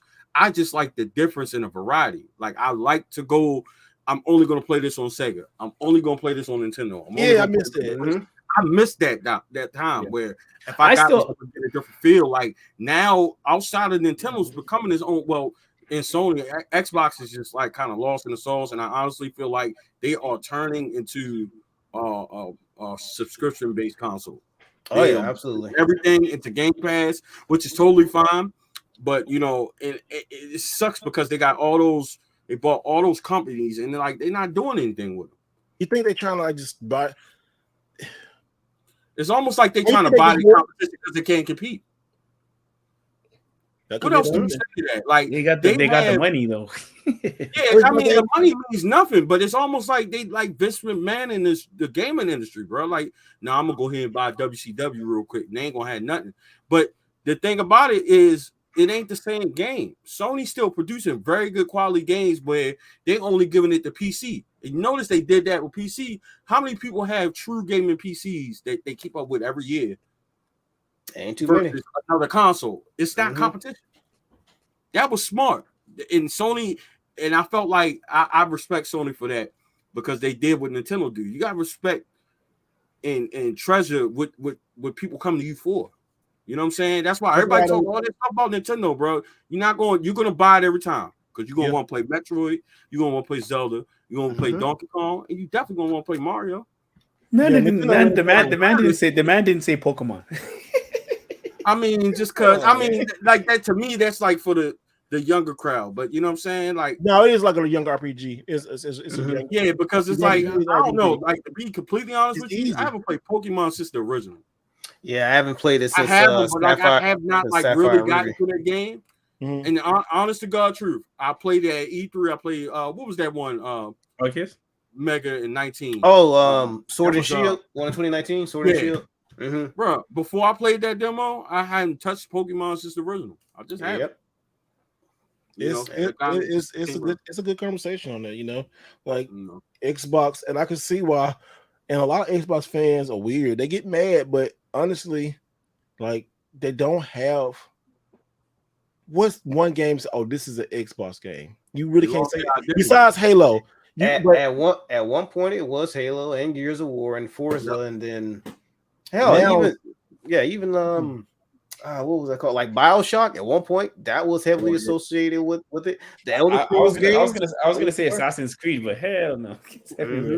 But look at Rizzo said Fable, but Fable, you know, Fable's where's Fable? Yeah, that ain't. A lot of people love Fable, but it's like Xbox lost their identity. If you look at their history, They chasing money. Hey, no, the Xbox 360. We're gonna let them get this IP so we can make money off of that. No, High bro, Five like Rush is good. Yeah, that's how you know. really good. Yeah, that's how you know. Like Microsoft is not. They not true to the game like that. Oh, Forza. Yeah, we said that already. But Microsoft is true to business. They ain't true to this gaming thing. PlayStation true to the game. Nintendo true to the game. You can tell because they're not gonna sit out there and hold themselves out to everybody, bro, just for a bag. And that's what Microsoft doing. And it's not no hate. It's not no Xbox hate. But like I said, we've been through this. Like the Xbox 360 generation was tremendous. I would say that was probably their most. Was their most creative generation. I would definitely say. Hey, it's me liking PlayStation a lot. The Xbox 360 generation or the Xbox 360 library to PS3 is you can't touch it. You can't. Oh, what the PS3 has, they got probably like Japanese RPGs. Let's see, but you can't touch some of the games on the 360. There's so many good games on the 360. That era, look, okay, 360 changed the game. The Xbox Marketplace changed the game. Ooh, especially with them blades. The ones that go left the Marketplace. Right. I'm telling you, they brought digital game. People forget about that. They always talking about it now. Xbox, had they lost their way? I think they have. They lost their way when they came out with the one. The one they got off track because they was thinking about money and trying to make people own stuff. We wasn't ready. People wasn't ready for digital like that, or like you can't own your game. People wasn't ready like that. Not like PC gamers. It's like Xbox has that PC mindset, but consoles people buy consoles don't think like that. People will want to buy and stand in line and buy a PS5. People are not gonna stand in line and buy a PC unless got graphic cards coming out now. But most people trying to resell them. Yeah, you ain't standing in line for that. You know what I'm saying? Yeah. But what's your favorite Xbox console? 360. 360. Yeah. Easily, I would probably say if you ask any Xbox fan, at least who bought the original Xbox up to now, it unanimously is probably going to be 360.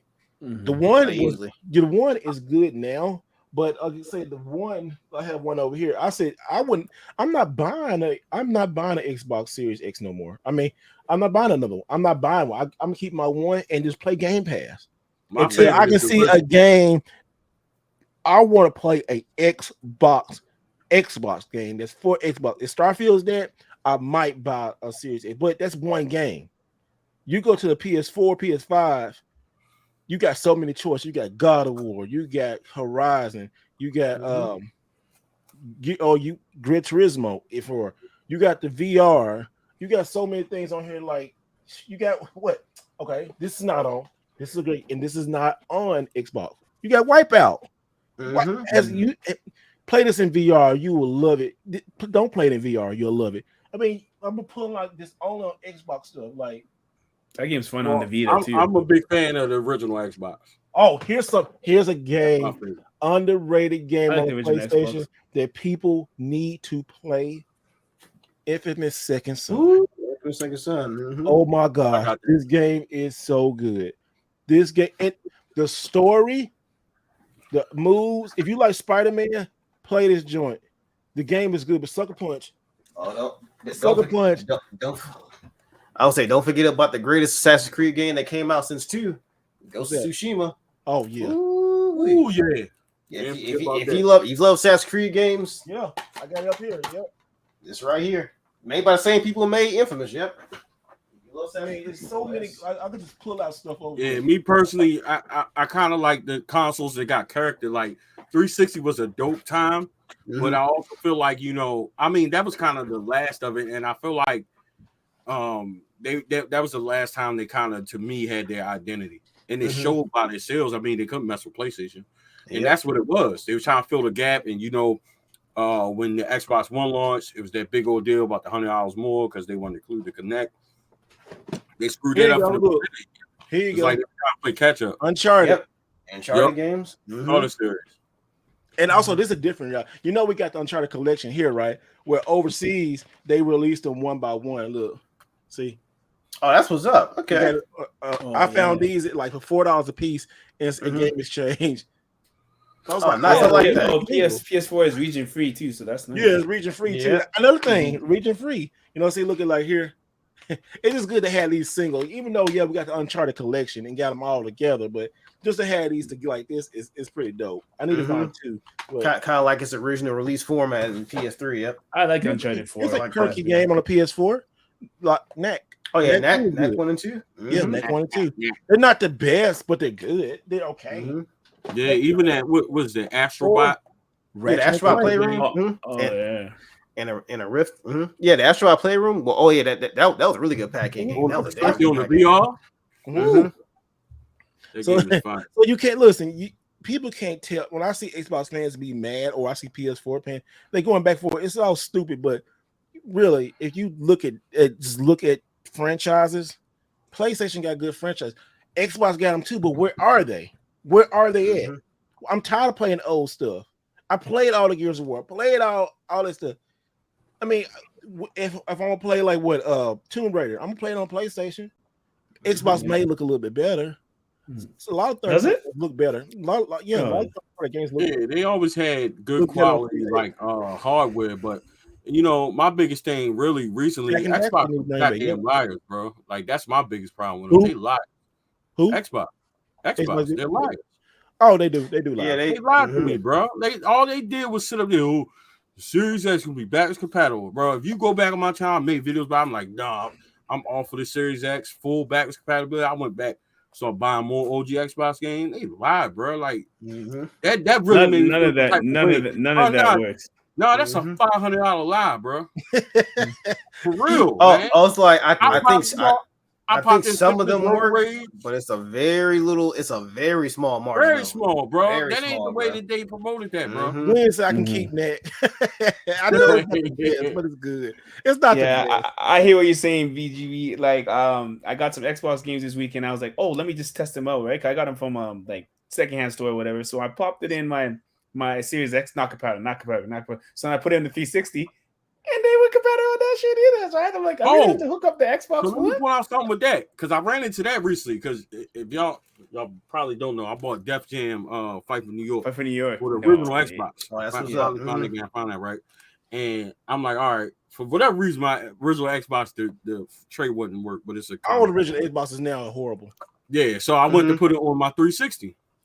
So it reads the game, but then it said you gotta log on to update.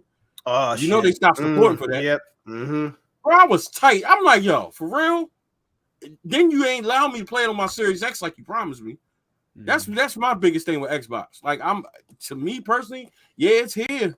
It's serving a purpose. Game Pass and Game Pass Ultimate. And since I got Xbox Live, I'm playing Call of Duty on it. And I can't say that I'm gonna go out and buy another Xbox console at this. Yeah, I knew Fight for New York. I knew Fight for New York was not going to be backwards compatible because that game. Why would it not be? It's one of the most popular games. That's licensing. The licensing for GameCube, and it's not. You know what? To be fair, it's not compatible on. It's not compatible on GameCube. Well, to the Wii, yes, but it's not compatible. Well, shit, I can't say that either because we got a backwards compatible PlayStation 3. You can play it on there. Can you? Yeah, you can. If you got, yeah. If you got a but I'm saying, even if it wasn't compatible, games. Even if it wasn't compatible with the X, it should be. I should be able to update my 360. Here it is, right here. He says 66 or 996 OG games compatible to Series X. That's terrible. Damn, it's horrible. That's not even like 7%. You should at least be 500. You know what I realized over time? When they say that, I don't think that they mean by the physical disc. You know what I think they mean? That you could play it on Game Pass. Me personally, that's what I feel like. No, they do, because when you put it in a game, okay, this is what it is. Once you pop it into like a one, it's just a licensing code. You just it just downloads the game from the marketplace and you play it. You don't play your disc. It just downloading the code. Right. Maybe that's because I haven't got a single disc to work on the Series X. That's why. Maybe. And then we think about like that game is coming out. Redfall, the one that's coming out, like one of their new IP joints. If you buy that physically in the store, it don't even come with a disc. It's just a code. I mean, we kind of moving away from that. I mean, a lot of my generation, us older, we're just moving away from it. I mean, it is what it is, like it's reality. Like days of getting games like this, like I'm loving my disc, but these gonna eventually stop not working one day. I mean, I'm going for greatest hits. By the way, also, if people are like, why you got the green games? I'm like, I'm going for greatest hits set. But that's I'll be tight by that too, but on Xbox. But so much about the Xbox and Xbox 360 are some poorly made machines, are freaking horrible machines. Yeah, they're great. They weren't future proof to last. Performance-wise, they're great. Performance-wise, Xbox is always great. Now, as far as durability, they stink. They do. Yeah. We all know that. It's crazy. You can't find it with Xbox. But the Xbox was a cool thing when it launched. No, but it has giant X on it and it's a box. I gotta get something off my chest because I'm super tight about it. Hold on, give me like 2 minutes, bro. I'm super tight about it, bro. What is pardon my language, right? These raggedy ass controllers, yo. Xbox cannot make a solid controller, yo. Every time it's always a problem, yo. Like for real, they got me tight about this. I ain't even gonna lie. It's always something with these. I don't never had these issues with my PS5 controllers. I mean, I can't say that about the Switch because we know about the Joy-Cons like the drift. But bro, these controllers, bro, I ain't gonna lie, that joint got me tight. Because this is another one that's only a couple months new, and I don't. Why are they still doing batteries too? Like, get with the that dumb. Like, grow up, bro. What you doing, bro? Like, I bought the joint. They went backwards though, because like on the 360, it was a battery pack. You could charge them. No, you had to buy the battery pack separate. You had to buy the battery. Yeah. I got a separate battery pack for that, but why I got to spend money for that? Why you don't give me a rechargeable joint? Why does the Series X have batteries? I have to buy AA batteries. I think they said some dumb shit like, we want the consumer to have the freedom of choice. If you want batteries, you can do that. If you want chargeable, you gotta buy them. They even gave us a charge controller. They're keeping the battery industry alive. They are. Yeah. Well, that's crazy. They are the only controller manufacturers to this day that if you have a wireless controller, you have to put batteries in it. That shit crazy. It just seems like they can't get that controller right. It's a nice, comfortable controller, but they can't get it right. It's always issues with them. Yeah. For me, it seems like the 360 like the perfect controller. Like ever since that, it's just they've been taking like 2 steps back from that original design. Because this, like, I like it, but there's just something about the 360 controller that I got in this drawer. It just still holds true more to this shit because that just seems like it's trying to be like a PS4 controller. Yeah, but it's not all the way. It's like the 360 got lazy and let itself go.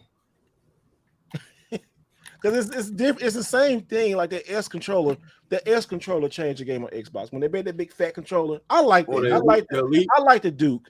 I like the Duke. I got a big old hand. I like the Duke. I can palm that controller. I like it. But then the S controller, they had to make it because they couldn't in Japan. They couldn't sell those because most Japanese people have smaller hands, and that was true. And they controller just threw them off, which Xbox didn't sell that well in Japan anyway. But then when they did S controller, it was good. And then they redefined the S controller on the 360. Once the 360, I can say the 360 is Xbox's greatest achievement. Well, I would say Game Pass now, probably. I would still think about that. Game Pass probably. I mean, if they reveal sales numbers, probably. Hey, y'all type in the chat. What do y'all think? What do y'all think the best generation for Xbox? Do you think it's Xbox, original Xbox, or it's now? Let me know in the chat. We'll put it up on the screen. What do you think? I honestly feel if Series X had the compatibility higher for all the other ones, it'd be the best. But it's just 63 out of 900. This is ridiculous. Yeah, especially with them they was driving that as a point of like sale, like it's gonna be backwards compatible. They kept and it should be the best. It should be the best 63 games though. Like no, bro, it should be exactly what they said it was supposed to be. That's what it should have been. They not every company lies. That's $500. Every company lies, man. I don't appreciate that, man. That really made me feel some type of way. And it made me feel some type of way instantly. Because for one, if you gonna push that narrative, which was smart on their part, because they didn't have no goddamn games, and they still don't, right? So you ain't got no games. We want to play at least our old stuff, right? We can't even do that. You lied to me totally, bro. Like, nah, bro. I ain't messing with Microsoft. You know what I'm saying? So but let's React Wizard said, but the PlayStation doesn't support anything but PS4. They ain't got to. They don't. They do. Actually, no, wrong. That's wrong. They do support PS4 games. Yeah, the PS4 and on the PS5. The PS5 supports like 96% of PS4 games. Yeah, Mm-hmm. they had a list. I think there's only there's 8 games that don't support, and it's like a bunch of them shit that people won't even play. And then here's the thing about the PlayStation. The PlayStation 3 still can play PlayStation 1 games. Mm-hmm. If you stick a PlayStation 1 game in a PS3, it 100% will work. If you have a 60 gig or a 20 gig PlayStation 3 backwards compatible, you can play PlayStation 1 and PlayStation 2 games. And PlayStation 3. That's why the big fat ones, everybody want those. Now the 80 gig one, you could play probably 80%, 80 to 90% of PlayStation 2 games, but it's still that backwards compatible. Like PlayStation 2, you could play every PlayStation 1 game. So PlayStation has backwards compatibility all the way up to the PS4, because I guess they saw if they switch over, nobody really wanted to go there. But except us, we got to think we're a small ass niche of gamers. Everybody else don't think like that. I was up there when I was getting on PlayStation 1 games, and this couple was like, well, this PlayStation 3, can you put a PlayStation 2 in it or something? They didn't know, but they starting to. Nobody really kind of cares about that, and and you see how Sony is now. They don't care about old games no more. Sony don't care about that. If they did, they were putting out good games on the store, but they don't care about that. You forgot that PS4 plays PS1 games.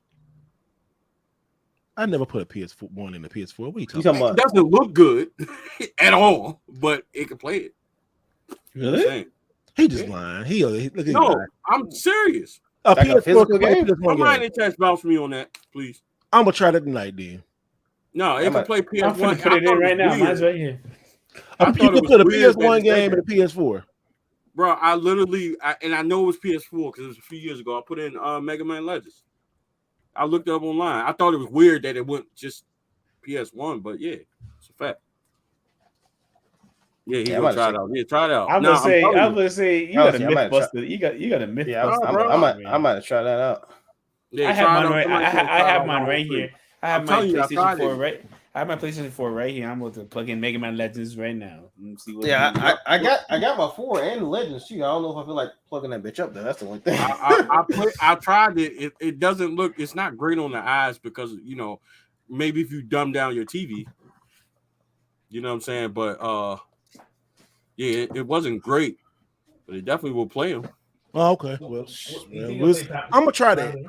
But y'all, we're going strong. This has been a really good chat tonight, everybody. It's like we've almost going 3 hours. We've been talking. I hope y'all been enjoying everything in here tonight. Like we had over 50. We got 52. Look at this. We're gonna keep on going. Do y'all want us to go into go 15 more minutes? Put a yes in the chat. Put a thumbs up in the chat. Y'all want us to go? They want us to try that PS4 on the PS1 on PS4. That's what they want to see.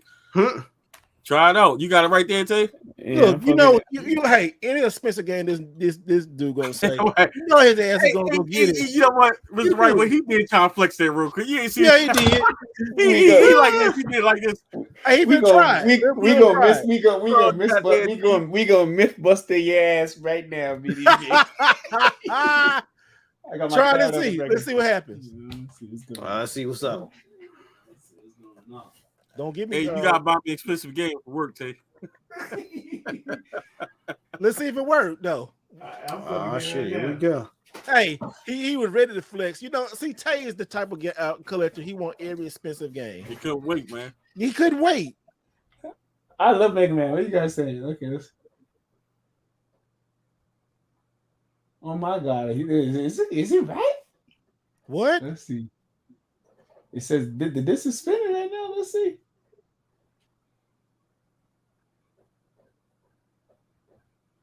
Nope. I'm not seeing it pop up. But it is spinning.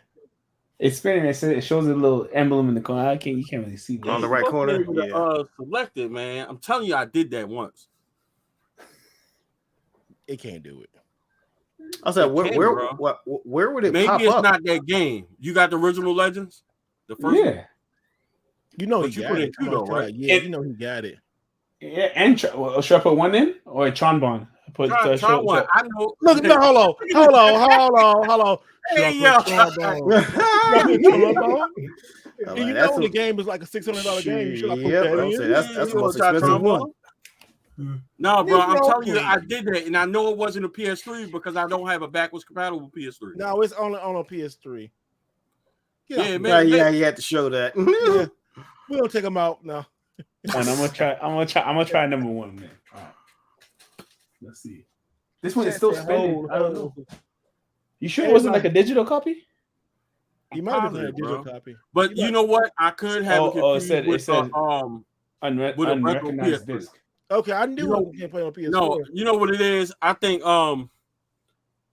was it wasn't a backwards compatible PS3, it was one of the other ones. Because the other ones they don't play, the backwards compatible plays 2 and 1. Get your stuff right, son. Yeah. I'm getting it together. Get it right. The other ones, the other PS3s, put out PS1 games and a PS4. The other PS3s will play PS1 only. I just said that. Well, I had to break mine. No, you just said that, but it just came back to me. Games. Yeah, it came back to me when you said it. I was like, yeah, I think it was that. No, I know what I said. I was hoping he was right though, because honestly, that means I could just have the PS4 and the PS5 hooked up, and I could play them all. I could play them all because right now I just have the 3. That's good. Well, you can't I just got my 3 and my 5. Yeah. Yeah, the 3 I could play the 1 and 2, right? So if I could play the 4, everybody got quiet. Does it work? I think I might have got them messed up. I swore it was that, but I think it was just it's a mistake. It was outside of that compatible PS3. But you know what? You ain't the first person who thought that, though. Seriously. Yeah. A lot of people think that.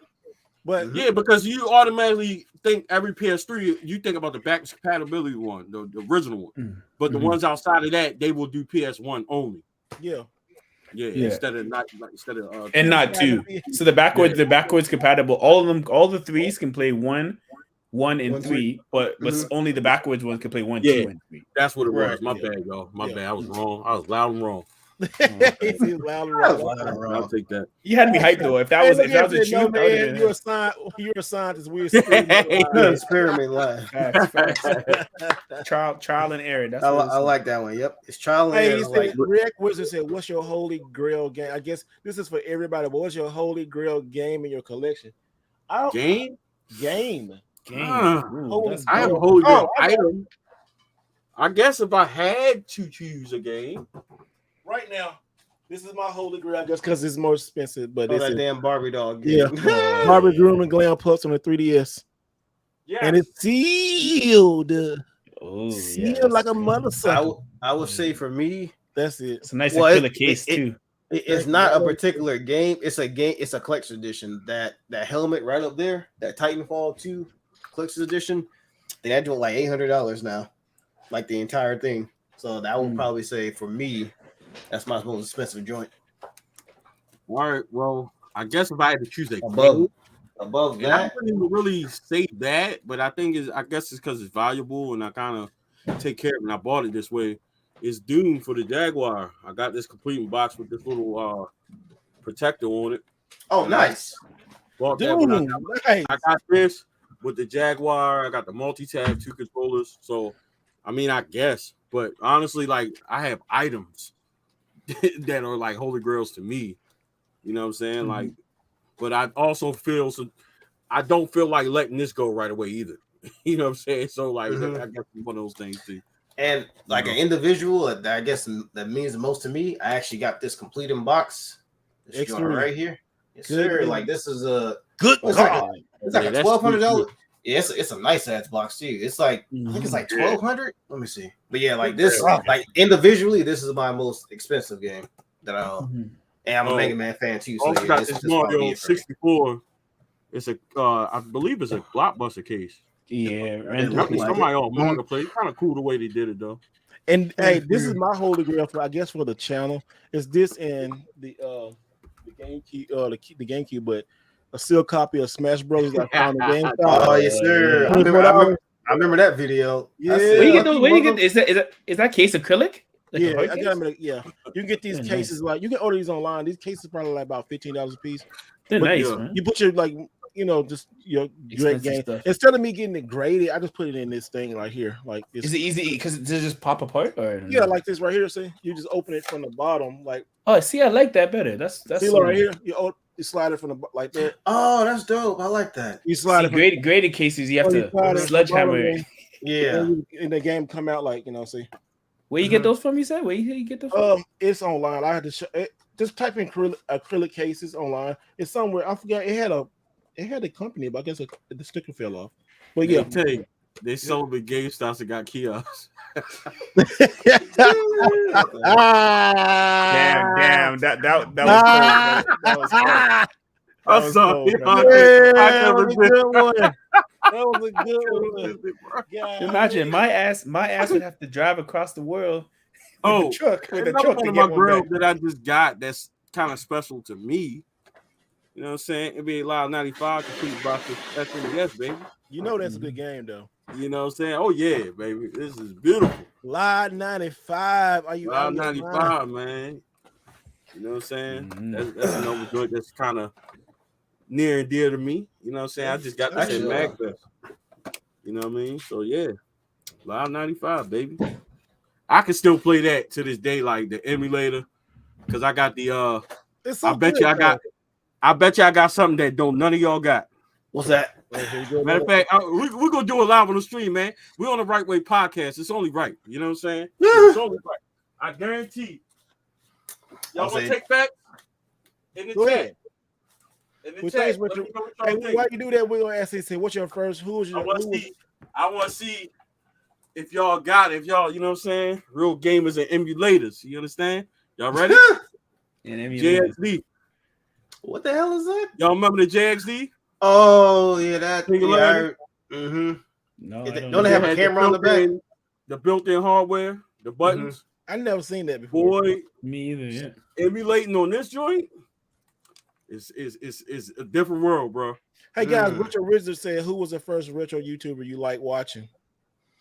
For me, it was Angry Video Game Nerd. That was the first person who put me on back in 2007. Yep, 2007. I said mine like Radical Rich. I saw him like somebody who looked like me doing some games. I said, okay, that was him for me. Who you? Mine was honestly, I hadn't watched a lot of it on YouTube, but like I always get a story when I was wanted to document me getting these consoles or whatever, because that's how my channel started. I came across Metal Jesus first. Okay. I saw him after I saw Reg. I was like, who is this dude? I'm like, and then I was like, okay, he got some good stuff. Yeah. Mine was you. Oh my god, look at mine. You're like, you're my idol. No. I appreciate it. It was actually light skinned Canadian. Look at him. Man, you could have let it ride, bro. He's like, no, not you, bro. Not you. I'm sorry. No, honestly, because like on YouTube, I'd be watching other things, but it wasn't retro gaming. And when I seen you game collecting and hunting, I was like, oh, he's black. He's on YouTube. I was like, oh, that's all right. Thank you, Martin. I can relate to that. Hey, you know what, though? I'll say this. Outside of my top, like I felt like jaw-dropping moment, pause, of watching a channel outside of Last Gamer, because like his stuff was out of this world. Honestly, one of the most amazing things I seen was one of Steve's videos way back when, before he's become this YouTube powerhouse, was his Sega Saturn collection, bro. Like, yeah, that was my first video. I was like, yo, that's amazing, because I just knew how much value was in that. Yeah. And then like you had him, like I ain't gonna lie, I go back time and look, I'm like, yo, this dude is crazy for something. I'm like, he ain't crazy, you know what I'm saying? Because I already know the value, but still, yo, it's like I was looking at that, I was like, damn, yo, and that kind of, that's the feeling I get of doing complete collections, bro, because there's nothing like it. Yeah, when you it's get a good feeling. Displays, this is nice, bro. Like that is, and then for it to be something like Sega related, I'm a Nintendo guy, but I don't know why the hell Sega is so expensive to collect for. You can't explain that. You know what I'm saying? But I still remember telling my girl, I was like, we was watching your videos, and then you're like, sold the whole I sold my collection in that video, and then I was like, hey, Mr. Wright Way sold his all his gaming collection. I was watching the video. I was That's like, a whole nother goodness. podcast related to that was going on in my life right now. But you know what? Hey, not as good and stuff is back. Mhm. Yeah. And they can have what they have. But anyway, the things about that collection thing. Okay, I love when I get focused, when I get laser focused, okay, nothing can stop me. But when I get laser focused, it's like when I pray about it and think about it, the things just start coming. Like the 360, I mean, like the 3DS. Everybody know that Barbie is hard to find. That's the one thing that stops everybody from doing 3DS. It stopped me twice, but I put focus on it. I put it on a vision board, prayed about it, and put it out to some friends who had stores and different stuff. And I said, yo, this right here I need. And I found it. And I traded for it. I didn't pay nothing for it. You said go look at the video. But then like the 3D Sega Saturn. Huh? I said you traded for a lot of that 3DS library. You did a video on a video call. Hey, listen. But like the Sega Saturn, I completed that in 8 months. 8 months. That's crazy. That's fast. Crazy. That's fast enough. I was crazy. like, I was going. Remember when we went to Portland and I had a little stacks of stuff? I was like, I was going crazy. That was crazy. Yeah, I was going crazy. I was like, once I put my mind to something, I'm going like, shoo, you know. But it also speaks to I'm the same location way, too. You know what I'm saying? Same here. I don't think that. Well, I mean, there's always the internet, but I know for a fact that you're one of the ones that try to, you take great pride in finding your stuff out in the wild, which is awesome. Yeah. You know what I'm saying? Because you was there when I found one of the big items for the Wii. You know what I'm saying? When you came to Maryland, which was kind of cool. You know what I'm saying? I think I seen it one other time outside of that. You know what I'm saying? But I ended up going back and get it. You know what I'm saying? Trades. You know what I mean? We ain't come out of pocket. Hey, but yeah. I tell the thing about trades, and my philosophy has turned a lot, and I'm happy that a lot of people starting to like take that advice. I always tell people, always trade something that you know you can get back easy. Mm-hmm. If you see like the Barbie game that came up, that don't come up all the time. You know, that don't come. That's one in a million, not one. That's like that'll come up once, maybe. It's hard. It's maybe hard. once a year, twice if you're lucky. And then being at a show and then somebody who knows and then send it to you, like I traded $6,000 worth of games to get that between five, I think it's 500. But you know, like you okay? Huh? Are you okay? Yeah. He said, "Are you okay?" Oh, table like, oh dang, oh you did, but no, he just gave me a good idea because like a GameCube game I'm trying to get right now. And I feel like I'm gonna trade some Pokemon stuff because think about it. It has the value, right? It has the value, but it's easy to find because it's Pokemon. It's gonna be around. Hey man, like you say, like you do say my hustle and grind. Thank you.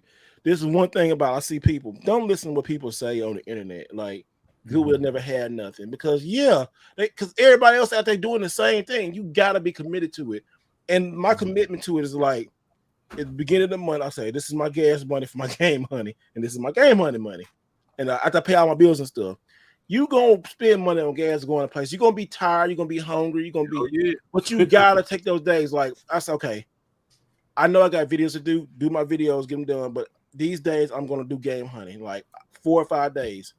I'm gonna do it. I'm gonna be it from here to there. I gotta wake up early and go out there and look. Sometimes I go to the same place twice a day and find something.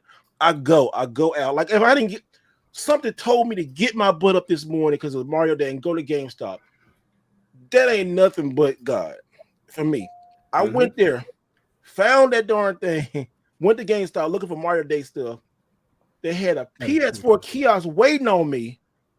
And then a guy was there to help me move. I'm telling you, you cannot write that.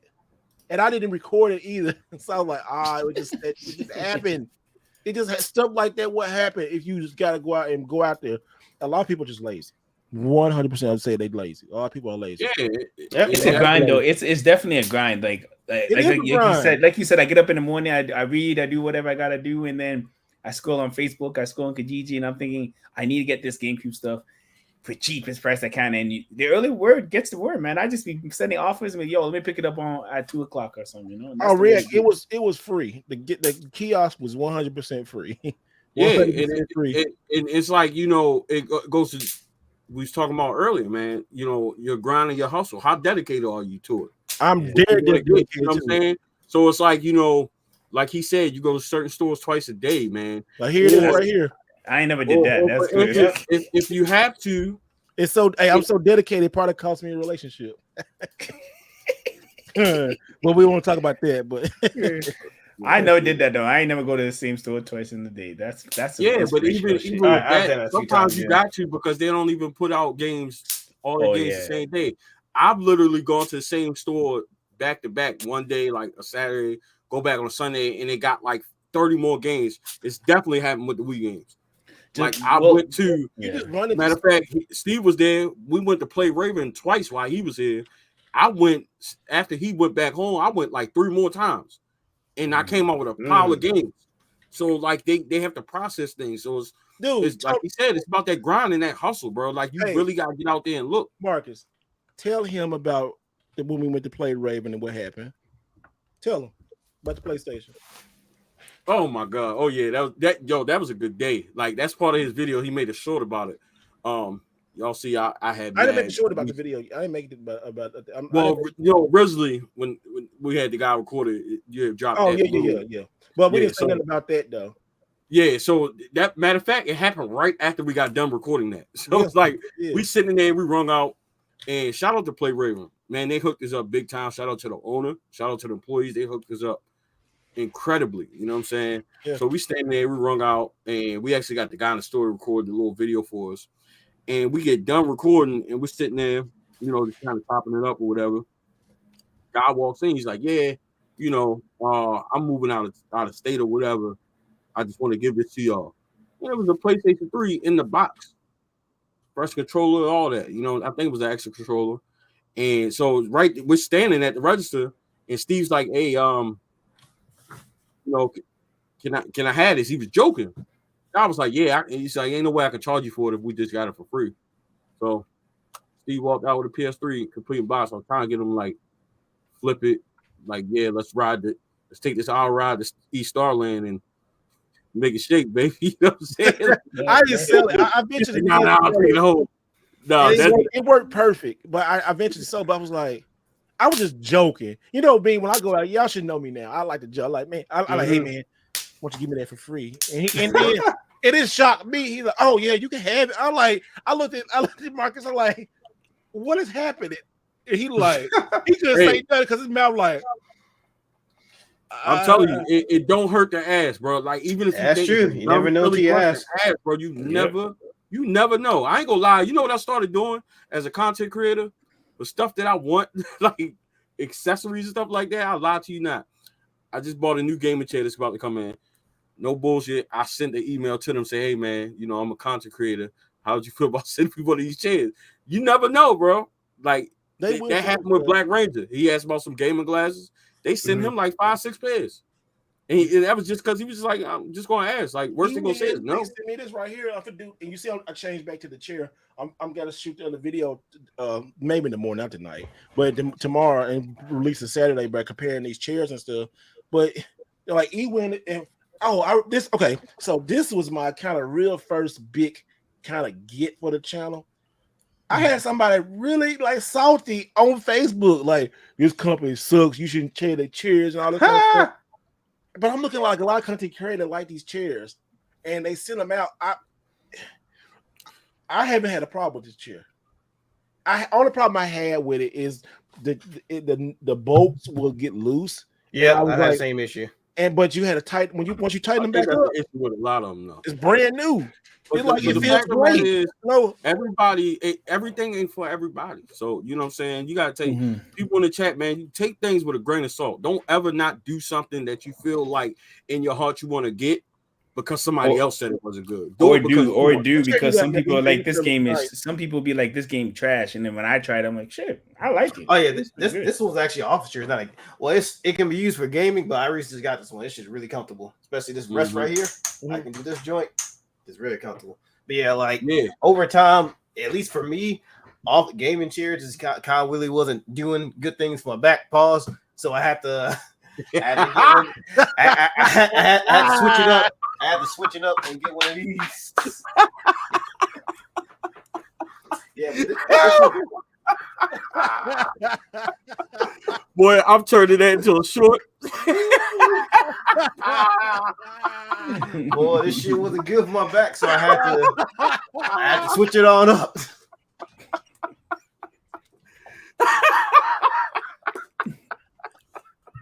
I was like, damn, my shit's stiff. I need something. Oh my God. I saw this joint for $200 put together. It's a comfortable chair I ever sat in. Worth the investment. I feel like I made monsters out of y'all. I'm sorry, yo. It's funny though, but you know, me shopping for gaming chairs got me hot on that. That was fun. I got to turn the fan on that. Oh my goodness, Jesus.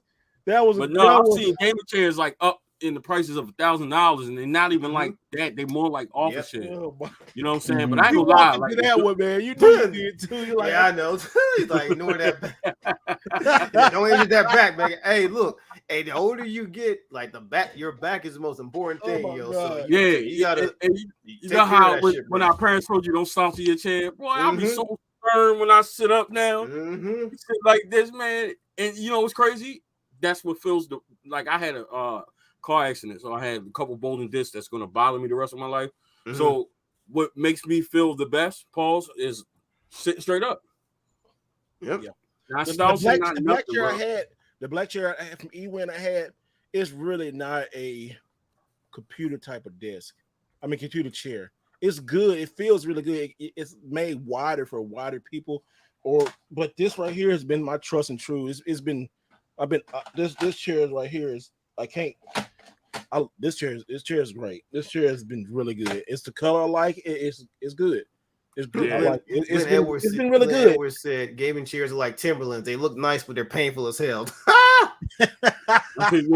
That is funny. Boy, I said, no, that's Vapor Max, bro. Yeah. Vapor Max are gorgeous, but they are so Hey, Marvelous said, don't enter that back. I only got one. I gotta take care of it, baby. Hey, blow out. No. Hey, yo. Blow it out. But y'all, we're gonna have to blow out this episode, y'all. We've been 3 hours. This is the longest episode we had. It's been good. The chat has been awesome. We had almost like 60 people watching live.